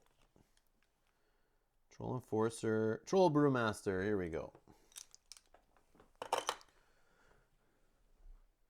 Recovery and Thick Skin 1. 3 attack dice. 5 health. Not the worst. It's our first Thick Skin. And of course I don't have Piercing Arrow. Okay. So I will scout before. I'll do a scout of 1-pointer. A Cunning Goblin Pyro. 2 attack dice range. Only 1 health. Goes at 5. What is Cunning though? Opposing units may only target this unit if it's the strongest baddie on the battle mat. You piece of crap. No. Not right now. Okay, so let's get 2 1-pointers. So that's our cue. Yeah, so we'll do the top option, I think. And I can spend dex if I want to just mess with it. I'm going to go for the extra loot. Normally I wouldn't do that ever. It would have to be training points to make me pick the harder option, but I'm having some fun here with it, so let's try it.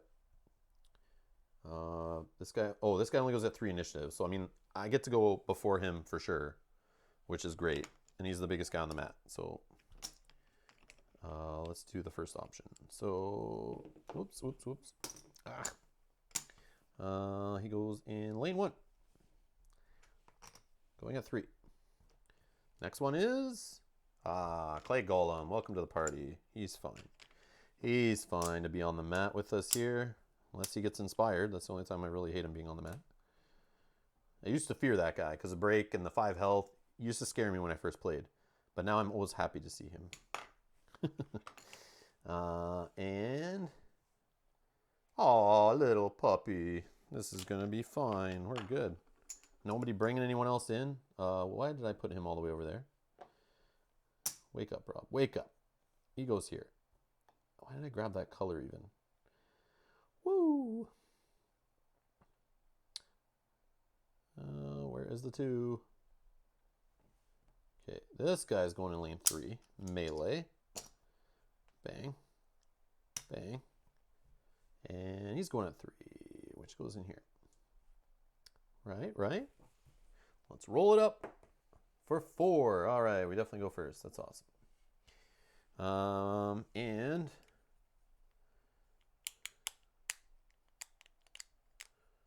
cover 1 in thick skin. That could be really annoying, but he's still the guy rolling 3 attack dice on the board, so I probably should still target him. And I'll just hang out over here so he can't get to me right away. And this should be here. Round 1. Fight! So on my turn, I may spend a dex to move any die 1 spot. You know what? I don't care because I'm first. Don't care. All right. So 4 attack dice. 1 defense dice. Do I though? Yeah, I think so. I can still defend against this guy.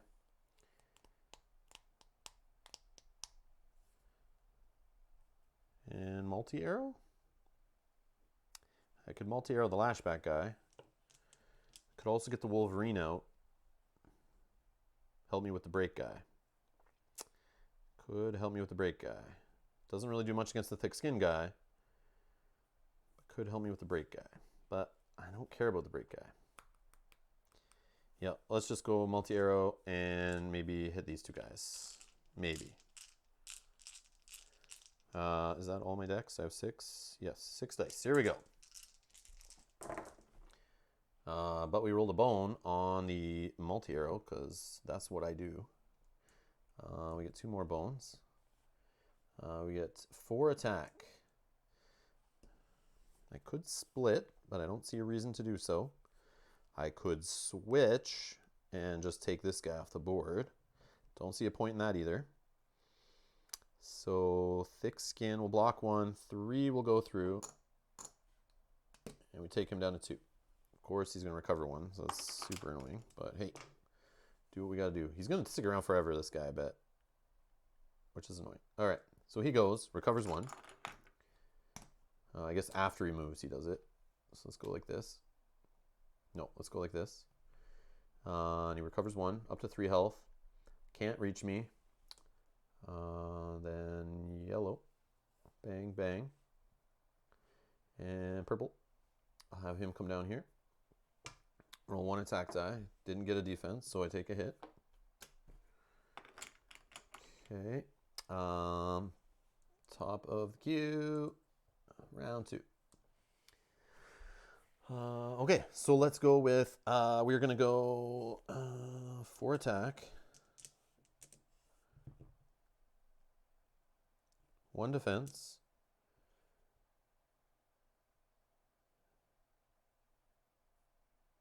And multi-arrow. Let's try again. We'll target the Brewmaster. Of course, multi-arrow does not hit. Piece of crap. 2 defense. That's awesome. And then I hit for... Oh, I got him, I think. I hit him for 5. Thick skin. 4 go through. He only has 3 health. He is done, son. That's sweet. Brewmaster should go over here. Did I put that other troll in here somewhere? Yeah, I did. I always do that. He should not be in there. Okay. Anything else to apply? Nope. Oh, I could have split, couldn't I? Doesn't matter. 1 extra die. Nope. I'm going to try to get my Fortunate Discovery, get another camo. All right. Little guy is going to move over. He'll roll 1 die on me. Hits defense. Boom. This guy rolls 1. Hits, knocks my defense away. All right. Round 3. So I'm going to get lashback from this guy unless I kill him here. 4 attack dice. 1 defense. Wolverine. Wolverine.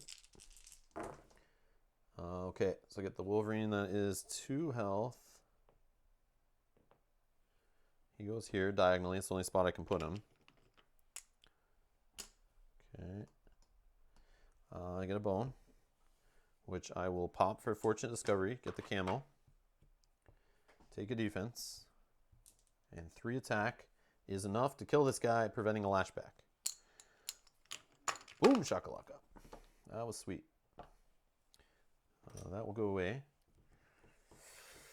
Anything else? Anything I'm forgetting? I feel like there is, but I don't think so. Okay, the break guy.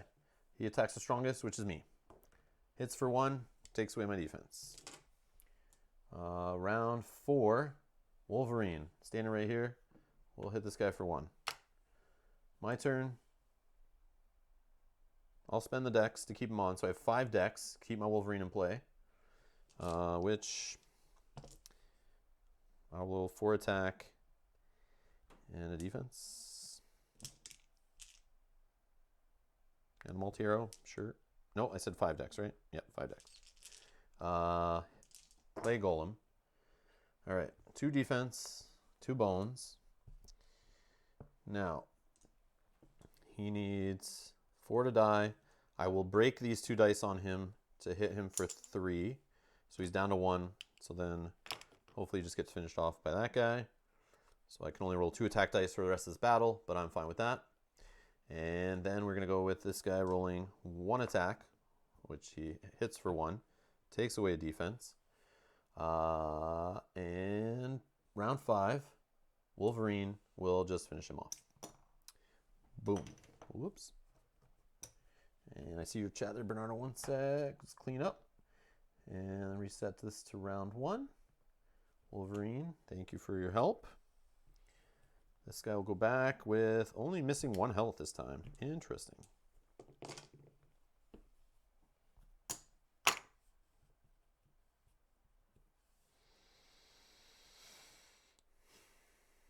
All right. Bernardo says, what's your thought of splicing dice? I thought it a little bit too much.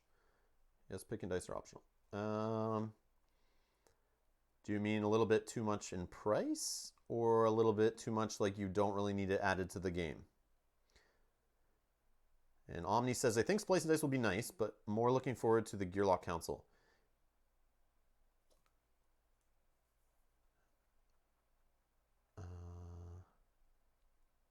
So Bernardo says, for example, against golems, break, you can only choose your 2 damages. However, I've been wrong before.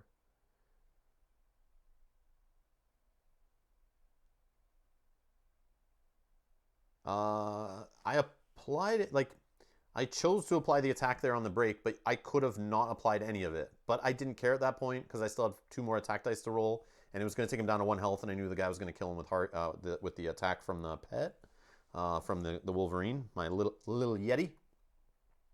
But yes, I could have said I only want to apply the 2 and not applied the 1 and just kept it, or I could have not applied any of it. But since he's the last guy on the board, in that case, usually I just go all out and hit him because we would have gone to fatigues next round anyway and bring him down to 1 health or 2 health or whatever. And if I have more health than him, he'll just die. Even if it takes away all my attack dice, I'll just kill him with fatigues. And that's usually the way that goes. But on a splice and dice, I'm interested in it very much so. I think it'll be cool. It's especially good. It's basically an expansion if you are bored of the tyrants. Then you keep facing the same tyrants over and over again because you have a way to make a custom tyrant. And I know they've done some cool additions to it. I haven't been following the Kickstarter because I missed out on it, obviously. I didn't find out till Too Many Bones until the summer, last summer. But, oh, this should be rolled right away. Plus and minus 2 on that in the lock slot. But yeah, Splice Dice, I want it. Just for the fact of having that fun mini game of trying to build your tyrant as you go, making those choices of who to kill on the mat. It just makes combat more interesting because you may want to kill certain guys first or last because their skills or whatever go into your lab, and that's what'll help make your tyrant. So there's like this whole, it's like an extra layer of thought every time you're going to, when I'm sitting there like at the start of a battle, like who should I target first? Who do I want to kill first? it matters. And when you're playing multiplayer, you'll be discussing that because that will go into how your tyrant's built. So you may want to do certain things in a different order, which is super cool. So it makes the battles more interesting. It makes your tyrants more interesting. And if you're bored of the tyrants, you've been playing them over and over again, yeah, for sure. But I think it's great.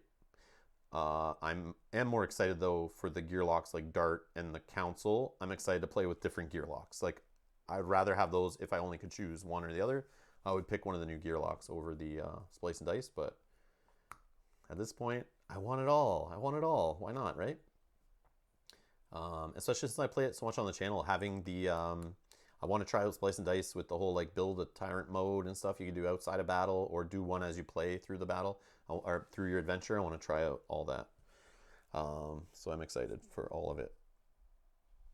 But I'm still having fun with the content I have. Like, man, I just got 40 Days in Daylore. This is my second time ever using anything from 40 Days in Daylore.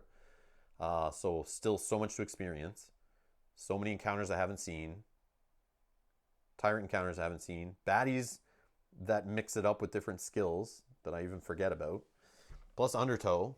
I haven't used the Undertow gear locks really in regular play with core set tyrants. So like, yeah, lots of variability. Especially playing solo a lot. It's like once you have like 8 gear locks or 9 gear locks to choose from, man.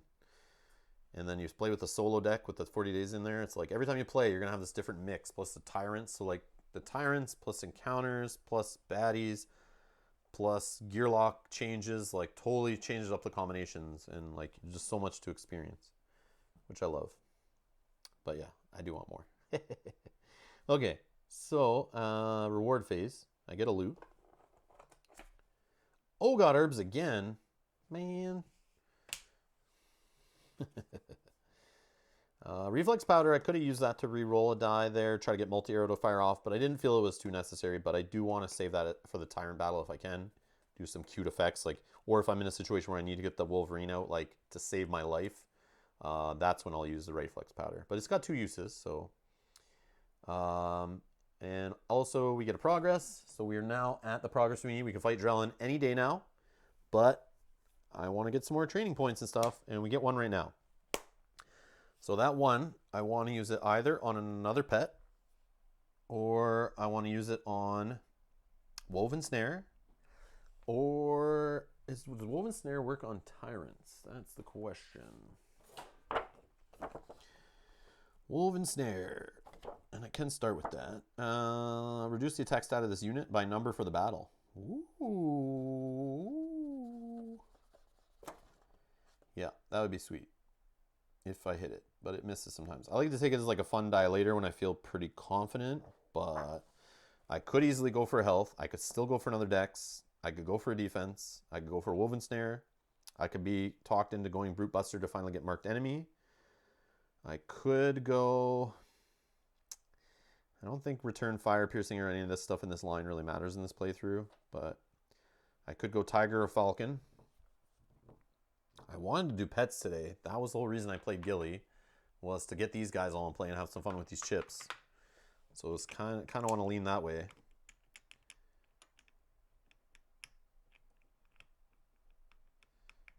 You guys have any recommendations? Anything you want to see?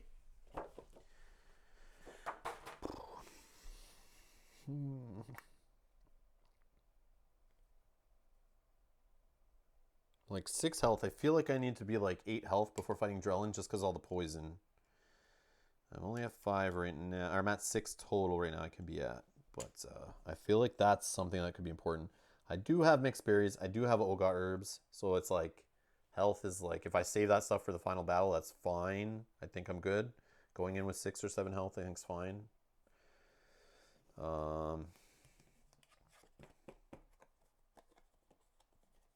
But I would like to go into that battle, or at least in some of these later battles, with another pet.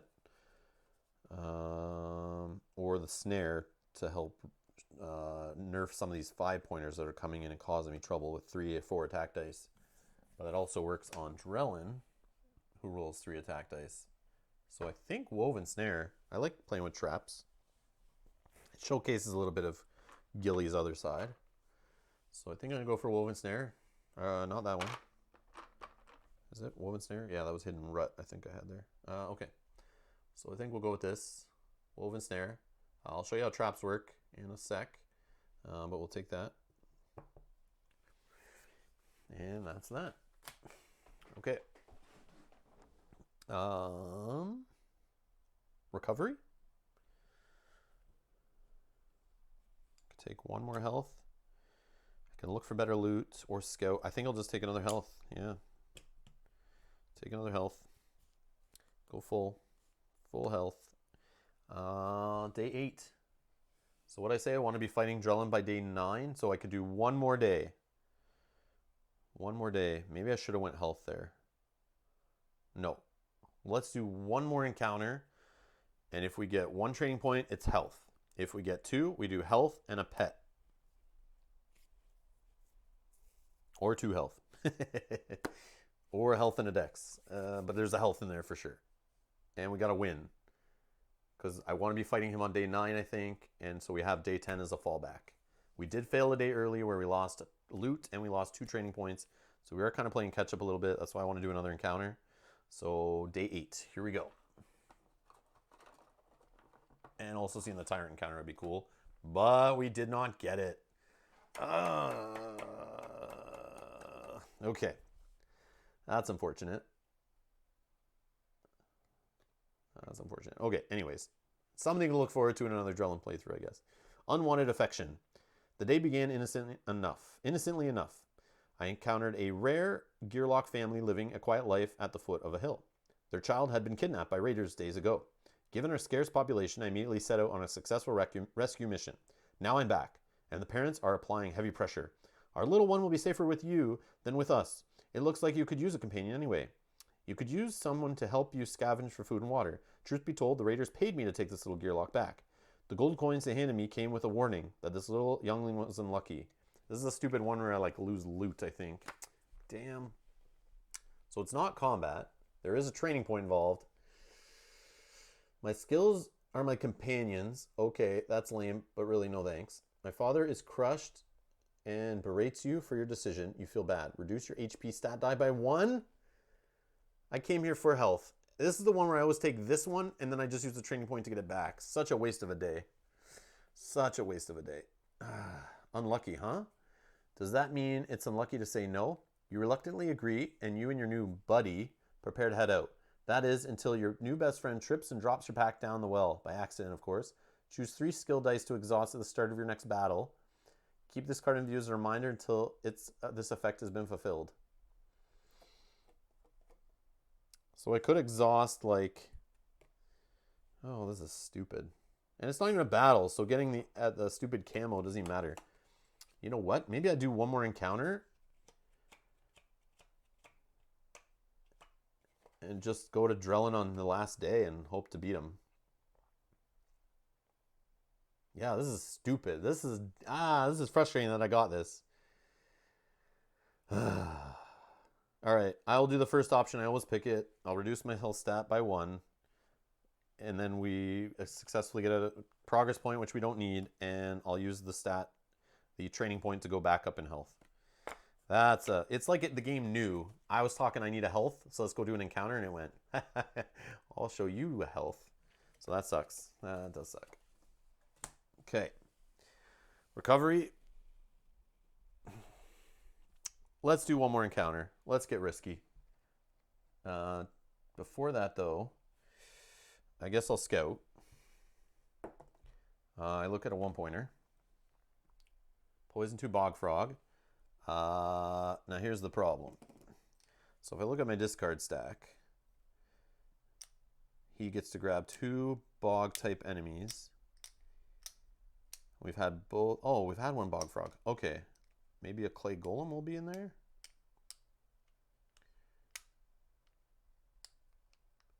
Okay. I'll put this guy at the back. The only reason I'm doing that is because I know in his battle he wants to grab those 2 1-point Bog types. And if one of them is not that guy, that's a good thing. If I get a Clay Golem. Actually, maybe it's a good thing. Because I can kill this guy pretty easy. He's only 4 health. Yeah, I'll keep him up. Oh, but then I'd fight him in this encounter. Yeah, maybe I don't want to defeat him. I want him in the stack, so maybe he's grabbed. Yes, let's keep him at the back safe so that we have him in there for the tyrant fight. That would be a good call, I think. Okay. Day 9. Here we go. Here we go. What do we get? Oh, baby, we did it.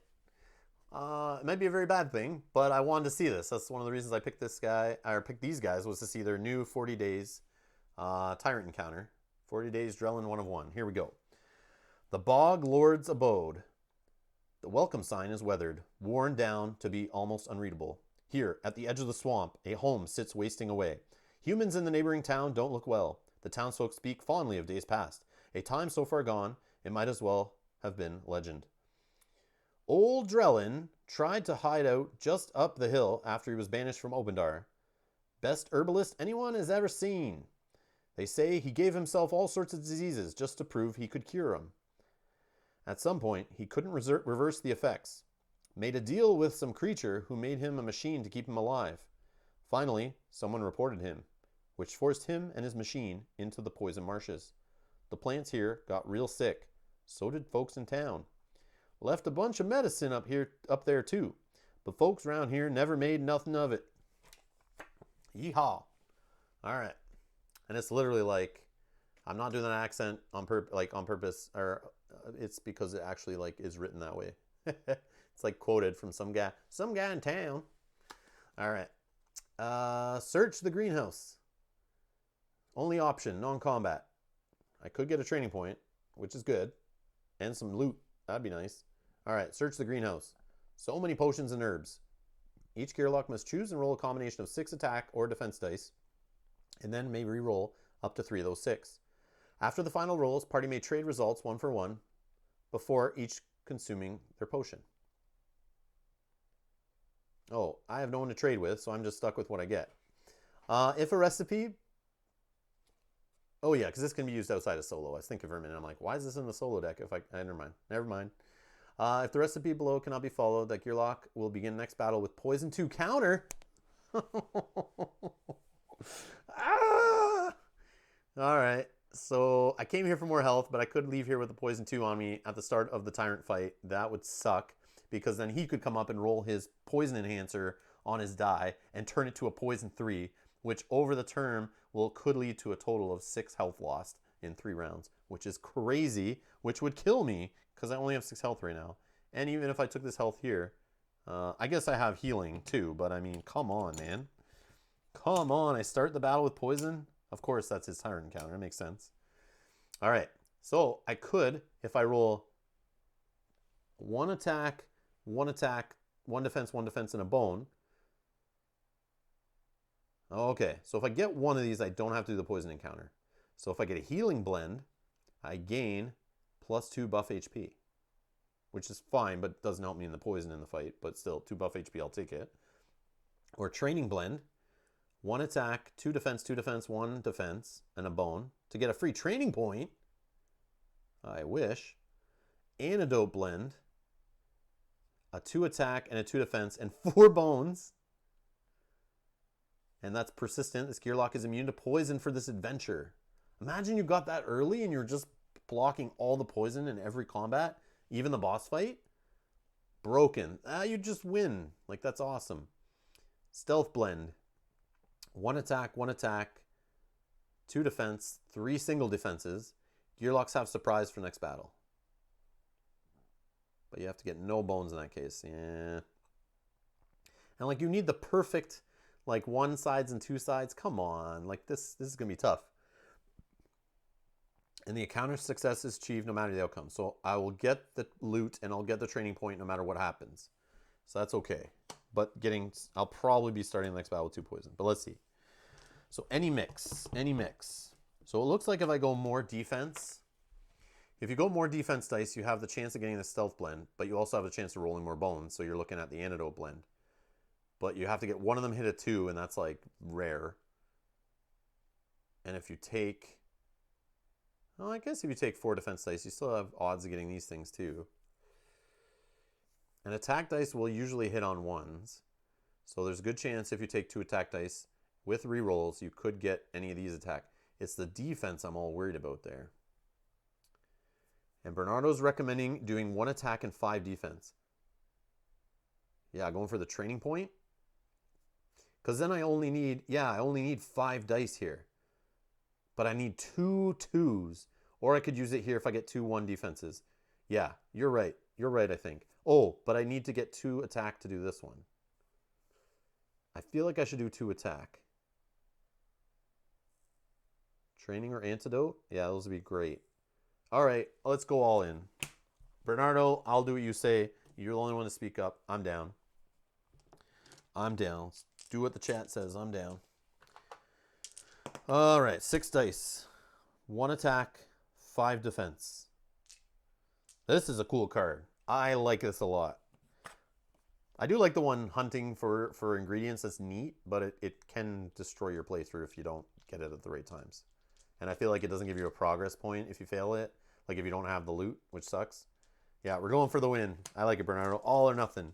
Worst case, we have 2 poison on us, but that could tank us, and we only have 1 chance at the final battle.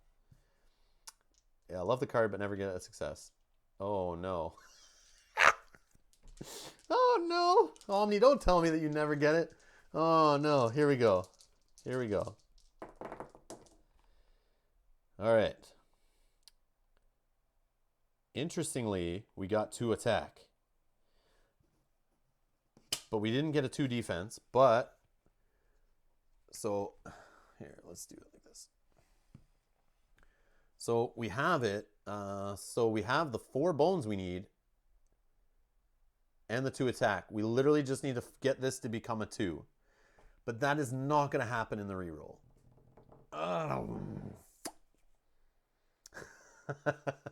Good luck, says Omni. Oh my god. I have no chance at the top one. I could reroll 3 of my defense dice, hoping for 2 2s. I won't get 2 2s. I have better odds of getting that single 2, I think, by rolling this, but it won't hit. And if it doesn't hit, I'm screwed. Man. Okay, what's realistic here? Oh, but yeah, I'd have to reroll. I'd have to reroll this, getting a 1. Think you have to choose the first. Can't change choice. What? No. After... Yeah, you just do all the rolling, and after your rolling's done, then you go to look if you can follow a recipe below. You could just apply whatever. Yeah.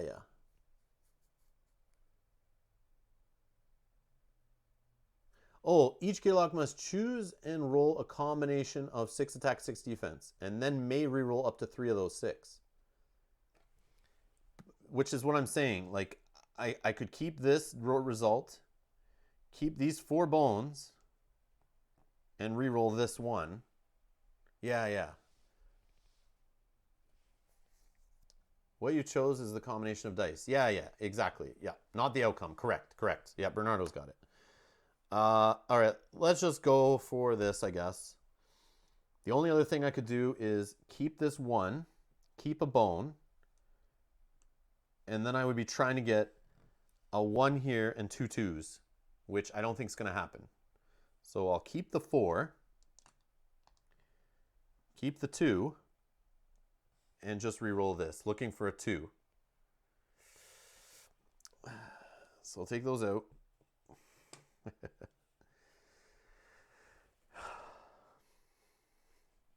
It's not going to hit, but if it does, crazy result. No, it's a bone, of course. So I start with 2 poison. That's fine. All right, so let's grab a poison. I'll just put it on myself right now so don't forget. Boom. Okay. So I get a loot. Infused incense. Roll 2 additional attack dice on your turn. Does not cost dex. That's great before the final battle. Wow. And a training point. I think I've got to go health, like I was saying. That way I can just outlast. Yep. I just got to go health. That's classic Drellin. You just got to go health. And the fact to start with 2 poison on me is so rough, but I have health here, health here. Hold on.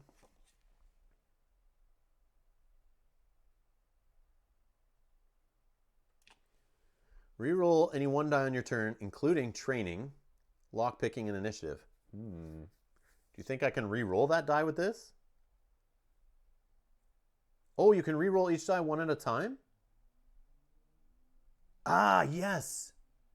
Yes, Bernardo. Yes, let's do that. I get what you're saying. I was thinking that. I was only re-rolling 1. Okay.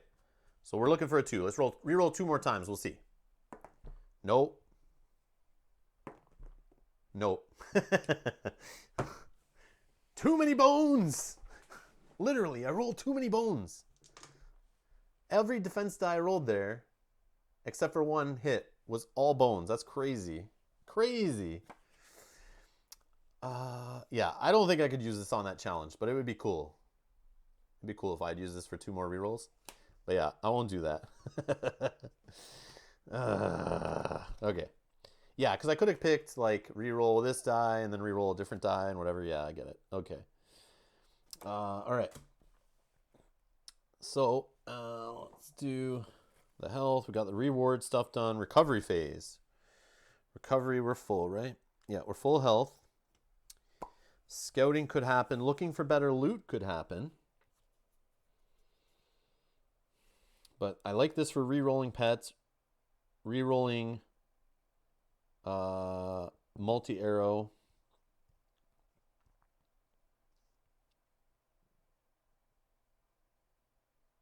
It's funny, I didn't get a single battle cue there. That was hilarious. I took the camo die and didn't even get it. I should have took the bait. Okay. So let's just scout, I guess. It'll help us with our woven snare, but we know it's going to be the boss, right? He is going to... Yeah, we place him in lane 1 no matter what. And he is... Is he ranged or melee? Melee, yeah. Okay. So let's just scout. 6. There's no battle queue either, right? Yeah, so it's just these 2 guys. Scout 1. Mischief 1, careless guy. Sure, we'll put him in the back. I don't think it matters. Okay.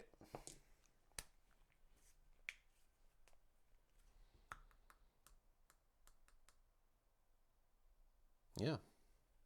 Day 10.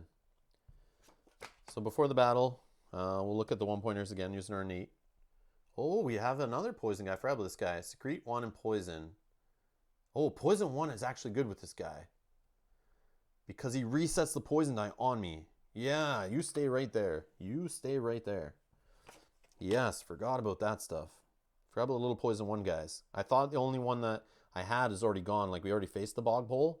I totally forgot there could have been another poison 1 secrete guy. Mark B. Yes, too many bones. I can only imagine when they're like playtesting this game from an idea and then they're like rolling and they're like, damn, I keep getting too many bones. It's like, that's the name right there. That's the name. Right as the guy flips the table. Too many bones. Ah. All right. So let's set it up. So before battle, we'll do woven snare. We're going to throw right here. Then we set up the queue. We got to search for place Drellin in lane 1. And we have to set up the whole map before rolling the trap. And Drellin's going to come in at 8 health. 8 health on Drellin. Okay, we'll roll this in a sec. We need his tyrant die. Throw right there. He goes at 5.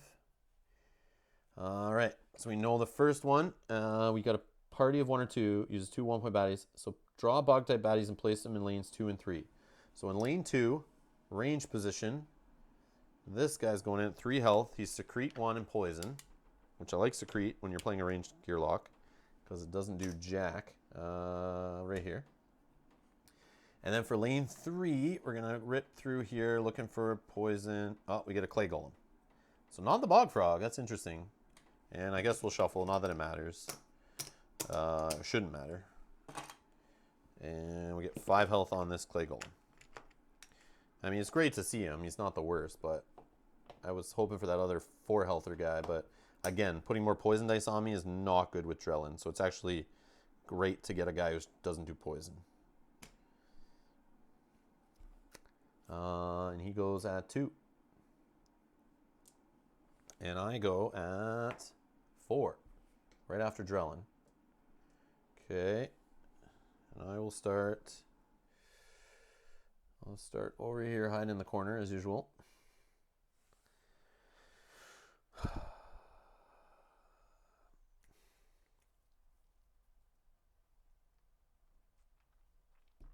So we got to remember, if we need to move, it costs 2 decks instead of 1. I will never remember that, but I'll try. I probably won't move at all. We'll see. Bog Ruler. If any Bog-type baddies are on the battle mat, Drellin cannot lose HP, and poison has no effect on him, which is fine. I don't have any way of poisoning that I know of. And on his die, he could change a poison die on us to 3 or put a poison 2 on us. So this is what we're dealing with here.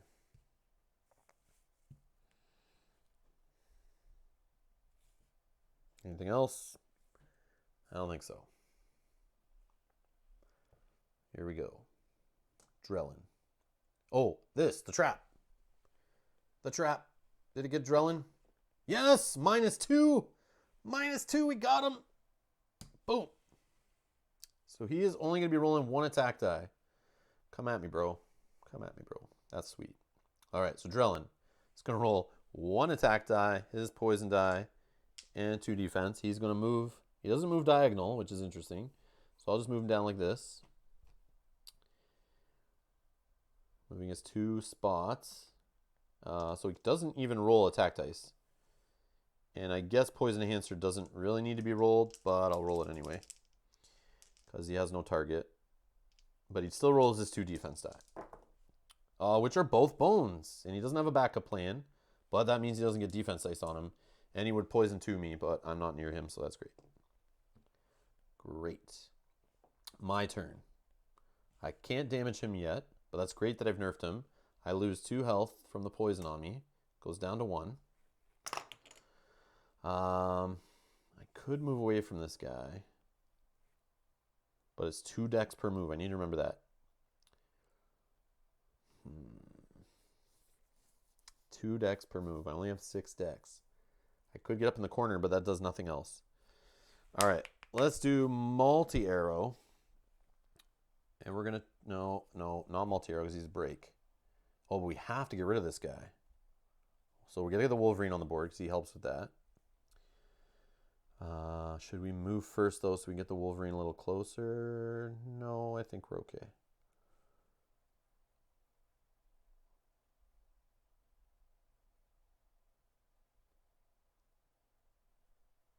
We're going to shoot at this guy, I think.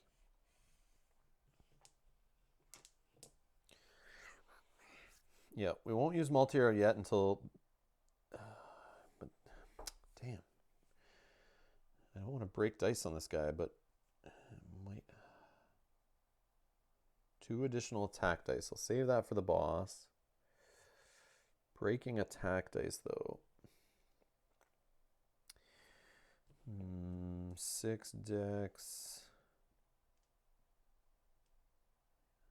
Oh, I know what I need to do for this guy. I need to get to 5 bones. Then I can use Broadhead, which is deal 5 damage to Ghillie's target. So if I get up to 5 bones or close to, I'll target him and then try to get bones. And if I can get this mech leg to actually do something for me, which I might re-roll here, could be interesting. So 1 more, and I guess I'll go defense because I want to get bones.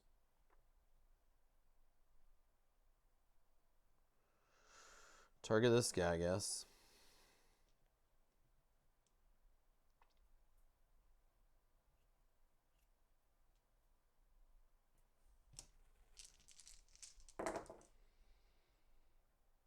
Okay, so 5 damage smokes this guy off the map. We'll apply it.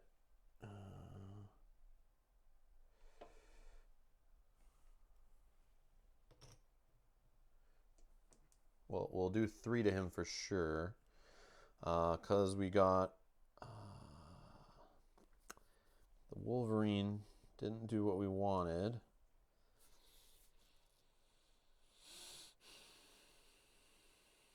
But it's a bone. It's a bone. Yep, I'll take it.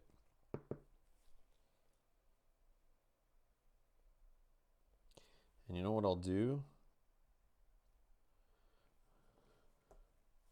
I'll actually re-roll this die and get another bone.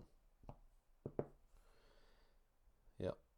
I won't take the defense. I don't care about the 2 attack. Now I'm able to broadhead this guy next turn because he's not my target right now, so I can't do it yet. But I have 5 bones saved up, so I can pop this guy on my next turn.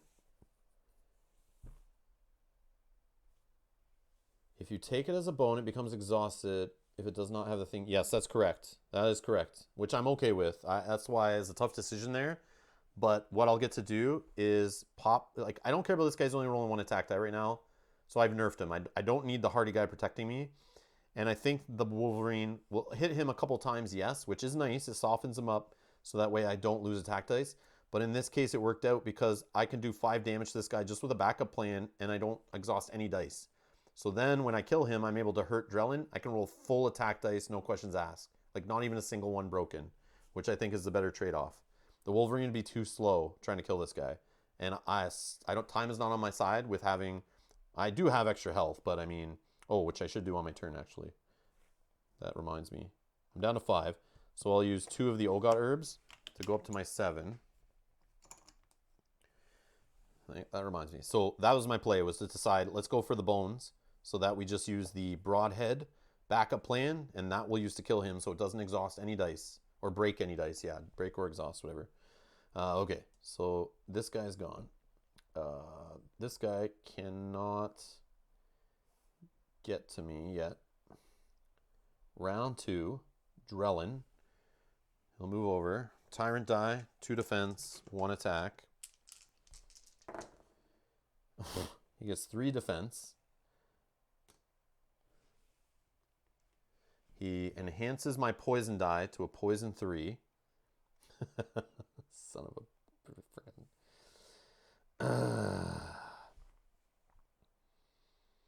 That guy. And he gets a bone on the attack, so nothing hits me there. My turn. 3 health loss from poison. Ticks down to 2. I'll use the berries to heal myself for 3 HP in battle. And that brings me up to full health 7. Just playing it safe. Okay. So here's an interesting thing. I don't need to roll any dice. So I can run away from this guy. I could also multi-arrow, but this guy like has so much defense right now. I'm not really worried about getting hit by 1 die. I'm more worried about his stupid tyrant die. So what I will do with infused incense, so I can make him my target, roll a bunch of dice, multi-arrow those dice to redirect on him. But let's check how much I can roll. 4 attack dice, multi-arrow, that's 5 dex. So I don't have the movement as a luxury. And I'll roll a defense in there. And then what I'll do is roll 2 additional attack dice, which don't cost dex. This will be gone. And this is what I'm building up for. So the only problem is multi-arrow has to hit, but I do have a reroll. So if I can make sure multi-arrow hits, oh, never mind. Multi-arrows only takes a couple dice. I was thinking of switch targets. And I can only do 1 backup plan. Nope, this plan is dumb. Rob, you're being dumb. You're being dumb. Rewind, back to the drawing board. So I can just do the targeting him, but I can get other bones and apply them after. So I'll still roll. Let's get the infused incense back. So I'll still roll 4 bones, or 4 attack dice trying to get bones, a defense die. I guess multi-arrow is not really doing anything else, right? I might as well just roll it with it. 6 dex. We're targeting the clay golem because we can't damage Drellin yet. Do I want to move away from Drellin? No, let's just go all out. It's fine. Oh, I was playing poison wrong. That's why I like watching you play. I was doing 1 damage per turn and just moving the die 1 down. Oh, which is very convenient. Yeah, that's the way you would think poison would work. But poison works so different in this game than any game I've ever played. And that's why they have FAQ entries in the actual rule books now that describe how poison works. Poison's so weird. And also your poison is the last effect that somebody... So if I left that poison 1 guy out there and he poisoned me right now, it would change this die to a 1 because it's whatever your last result is. So I kind of wanted to keep him on the board. So if Drellin did hit me with that poison enhancer, it would change to 3. And then right after, if this guy went first, but he doesn't, obviously it still hits me. But this guy could have hit that and changed it to a 1. And then Drellin, they do a back and forth where sometimes if you have a poison 2 and a poison 1 guy or poison 3 and a poison 1, they play this little game of poisoning you, changing for 3, change it to 1, you get 1. Then the next guy puts a poison 3 on you, then the other guy changes it to poison 1, then you only take 1 health. It's like, sometimes it works in your favor that way too. But this should be a 2. I took it. Yeah, I took 3. This guy's gone. Yep, okay. So I'll just roll these 6 on this guy, the clay golem. And then I can target a couple dice at him. So what I'll do, I can resolve this in any order. So I can do my backup plan first, which I will do. This is my target. I will exhaust 5 bones. So this is exhausted, gone back to my tray. This is exhausted, so we won't see the Wolverine here. This bone is just gone, spent. So I'll do 5 damage to my target, which is 5 damage. That's my backup plan, broadhead, which kills this guy. Now, because of the order of resolving it here, I now can damage Drellin because there's no bog type baddies on the battle mat. So then I go back to resolving the rest of my die. I think I'll take a defense. I'll take this bone. And the cool thing is I can actually switch targets. No, I can't because I already spent a backup plan. Forget that. That's what I was thinking I was going to do before, but I can't do 2 backup plans in a turn. But what I can do is I roll 3 hits here and multi-arrow 2. So I will take 2 of these.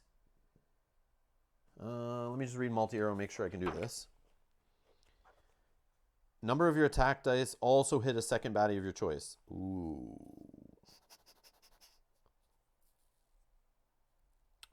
That's fine. That's fine. I think this works like this. Yeah, Bernardo's way of poison is better. So I will use multi-arrow just to apply 2 dice to this guy, and I will just knock away 2 defense. And that's gone. Don't need multi-arrow anymore anyway, because there's only 1 baddie left on the mat.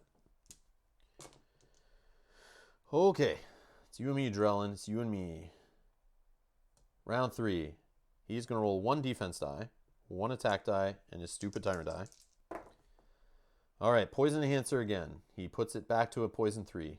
This is the roughest I've ever seen him roll dice. He gets 1 defense back, and his 1 attack will knock away my defense. My turn.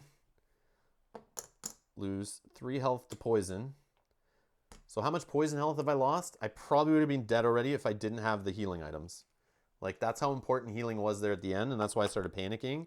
But then I would look down and see I had some heal, which kind of made it okay. But if you don't have the heal on Drellin's fights, you usually have guys doing poison to you, and then him adding poison and enhancing it.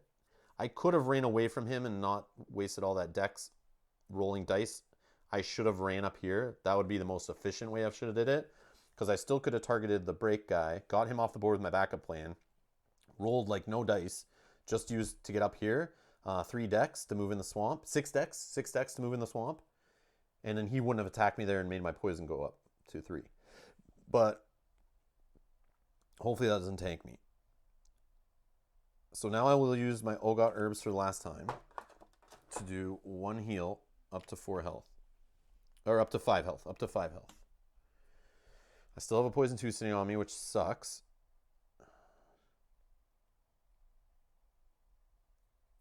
But I don't think there's a reason to run away.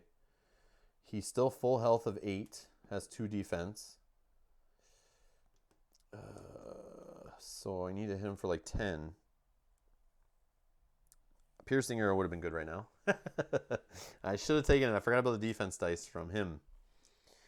I could use Infused Incense to roll extra attack dice right now. So I could roll 6 total attack dice, which will probably do like 6 damage-ish. Gets him like halfway there. Knocks away his defense, which he could just get right back.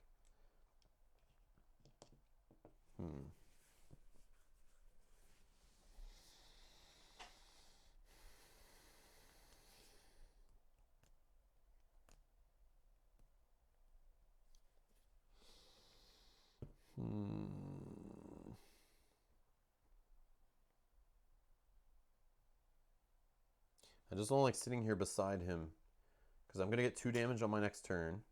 It may be 3, and he may hit me for 1. I think I would lose the battle fighting turn by turn. But if I run, that's all my decks. And then he can move here. Yeah, let's cheap him. I gotta be safe. This is my last only shot. So I'll use all my decks, and I'll go here.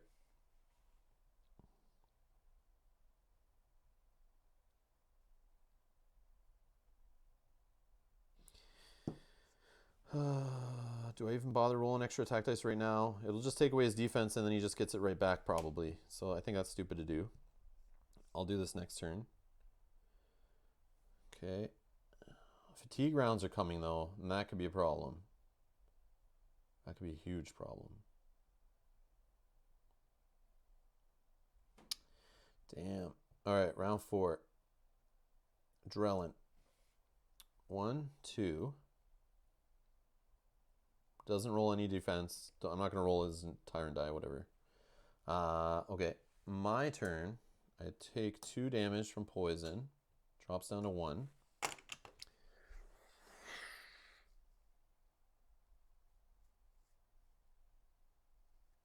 Yeah, hey John, how's it going? Yes, this is trouble. Final day, day 10 here. First attempt on Drellin. We lost 1 day through this adventure early in the playthrough, but every other one we won. But yeah, a little rough going here. This could be trouble. Yeah, because I'll take 1 more hit, and then I have like 2 fatigue rounds, and that's it. Okay.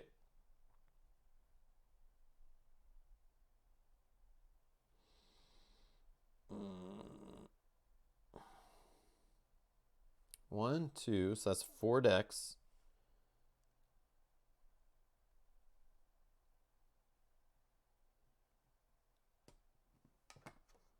So I have 2 decks left. I'll use the Infused Incense. Roll 4 attack dice total. I'd like to roll more and try to get Broadhead. That's like I think my chance here, but that's okay. 4 attack dice on this guy. Oh my god, 3 bones and 1 hit. That is very bad. But again, bones is interesting. I'll take it. I'll need 1 more bone and I can do 5 damage to this guy. Yeah, I think that's my play. So I'll just knock away.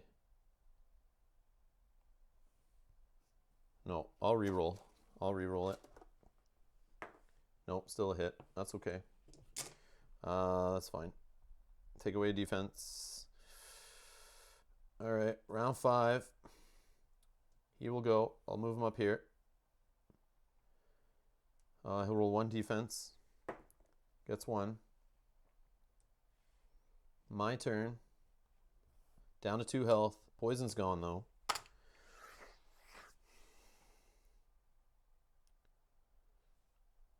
I don't want to do this. I could stand my ground. Roll defense. Pray for... I should have saved that reroll for a defense die roll. Okay, if I stand my ground, let's think this out here. I need more attack dice. I could roll 4 attack, 1 defense. I have a spare dex, but I can't use that to move. I need to use 4 dex to get away so he doesn't hit me. That only leaves me rolling 2 attack dice. And less chance of getting the bone I need.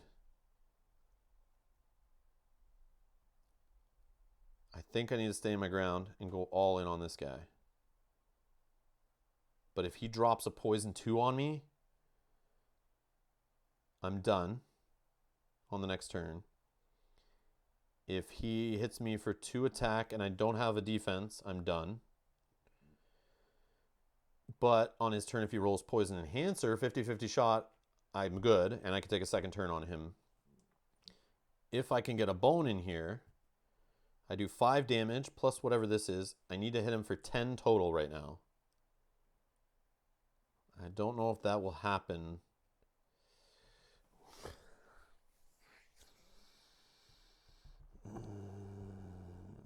What are we in? Round 5? We're going to go to fatigue round soon, too. Oh, yeah. So if he even hits me once.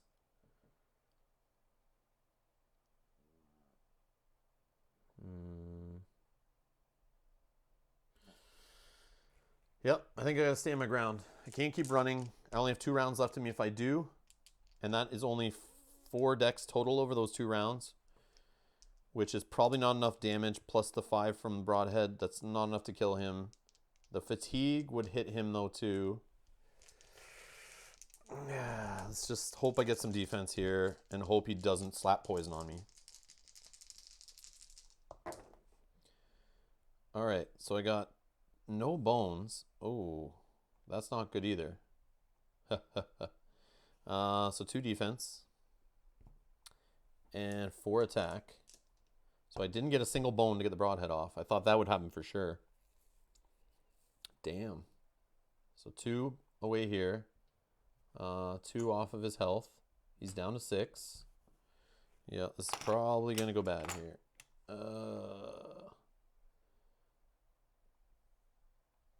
My turn, or fatigue rounds. I'm down to 1 health. He's down to 1. This is 1 health. He's down to 5. I just need to survive this stupid attack. Here he goes. He comes in. 2 defense, poison enhancer, 1 attack. It all comes down to this, rolling this side. 50-50 chance of hitting this versus hitting this.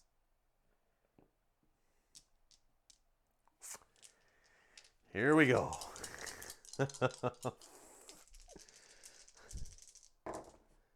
Oh, I got the poison. God damn it.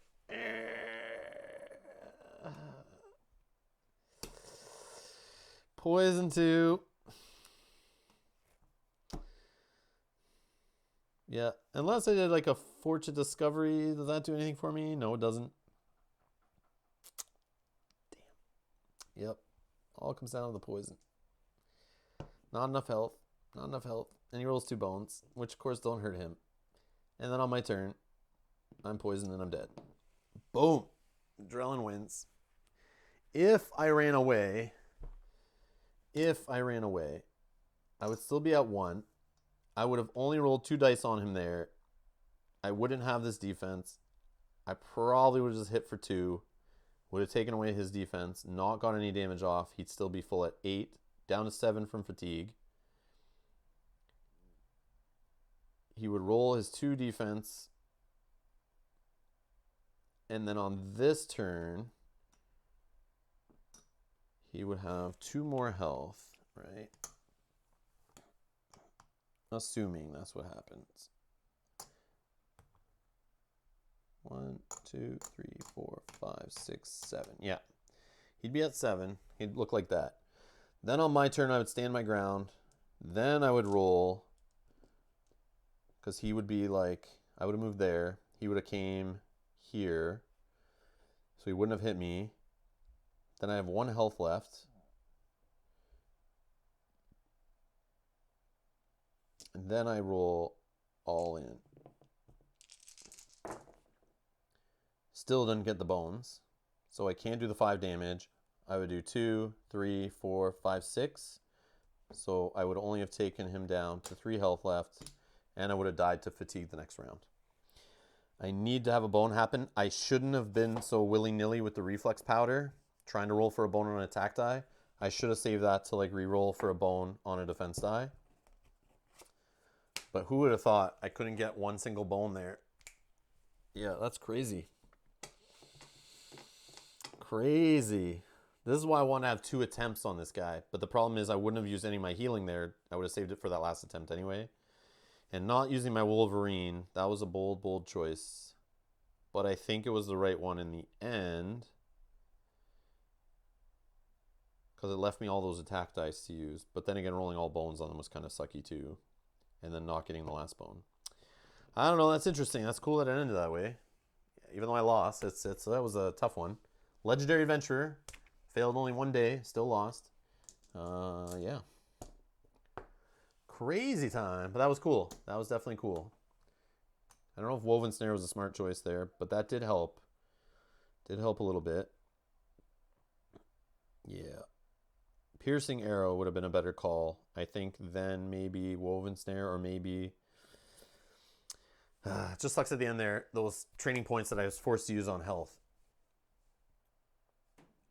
John, live before the day. I had this stream scheduled like 3 days ago. The only thing... Yeah, because I didn't post about it on social media till like the day of. I don't know the best way.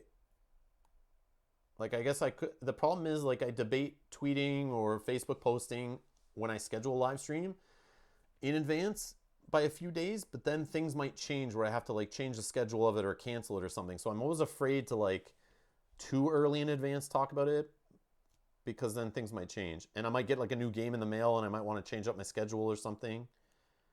The way you see the schedule is just go on my YouTube page, youtube.com/Rob's Gaming Table. You'll see upcoming live streams. Like this, let me find it here.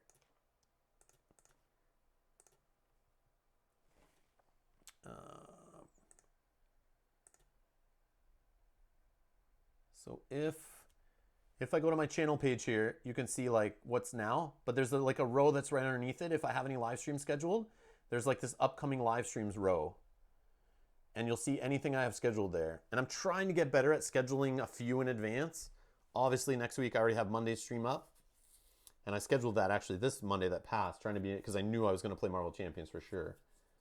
But yeah, I post in the Facebook group the day of. I post in Discord usually for Too Many Bones, in the Chip Theory Too Many Bones Discord. If you guys don't know what that is, go check out the Facebook group on the Too Many Bones Community Hub.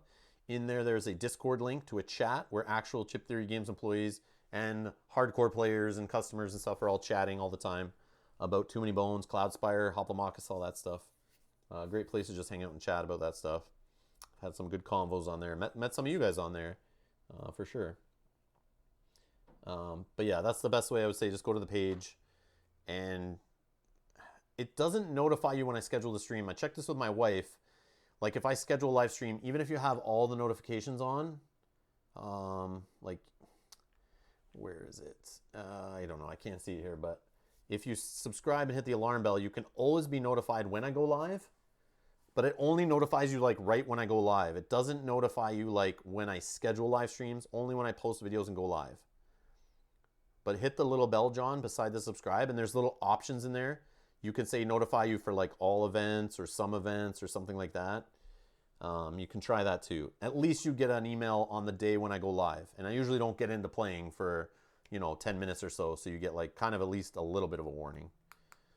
But Twitter and Facebook, I usually post at least an hour before I go live. Sometimes a few hours before. Sometimes the day before.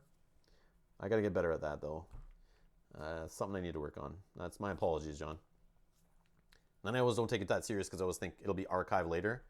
But yeah, it sucks not having you here, John. I appreciate you hanging out and helping out too. And it was, yeah, you weren't here. But the other guys were picking up the slack a little bit. But yeah, I was glad having some new people here on the stream. That was pretty cool. Asking some questions about Too Many Bones. Hopefully get some new players involved, which is cool. That's how I see it. Get the email, but not always on the computer. Oh, okay, John. Okay. So you're not like most of us that have cell phones like embedded into our like bodies now when we're born. We're born with like cell phones and tablets like on the other side of our eyelids. So we get notifications all the time. Yeah. I usually have the live stream scheduled the day before. So the best way to check is like the morning. Just come in the morning and check what I have scheduled in the morning if you're curious. Like if you have the day and you want to watch. I don't know. Other than that, I just wish it sent out the notification when I scheduled the live stream. That's the only thing I wish YouTube did. Like for people who have all notifications on, that if I scheduled a live stream, it would like shoot it to you. That's the only thing I wish it did. But yeah. Yeah, I can only reach you through your computer, John. That's the only thing I can really do.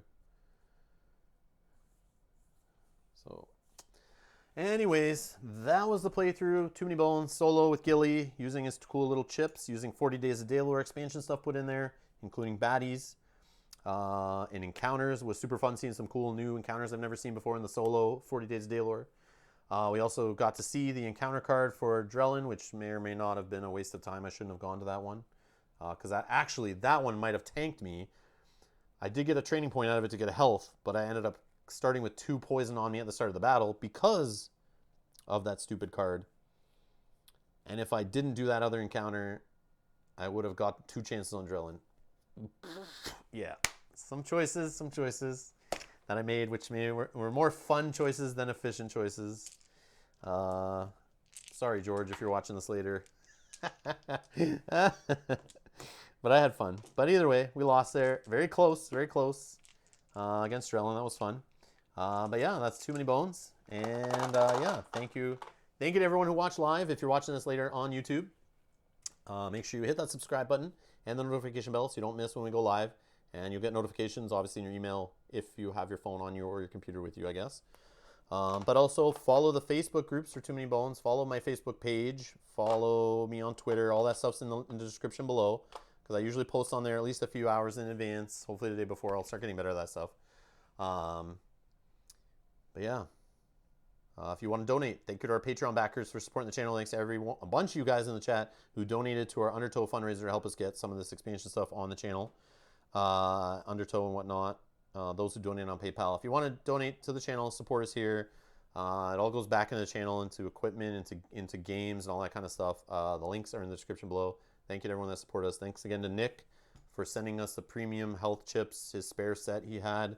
So appreciative. Thank you, Nick, for that. But yeah, thanks a lot for this one. Next stream for sure is Monday, Marvel Champions. We're going to play with Captain America. I'm thinking next week of scheduling a Dark Souls playthrough.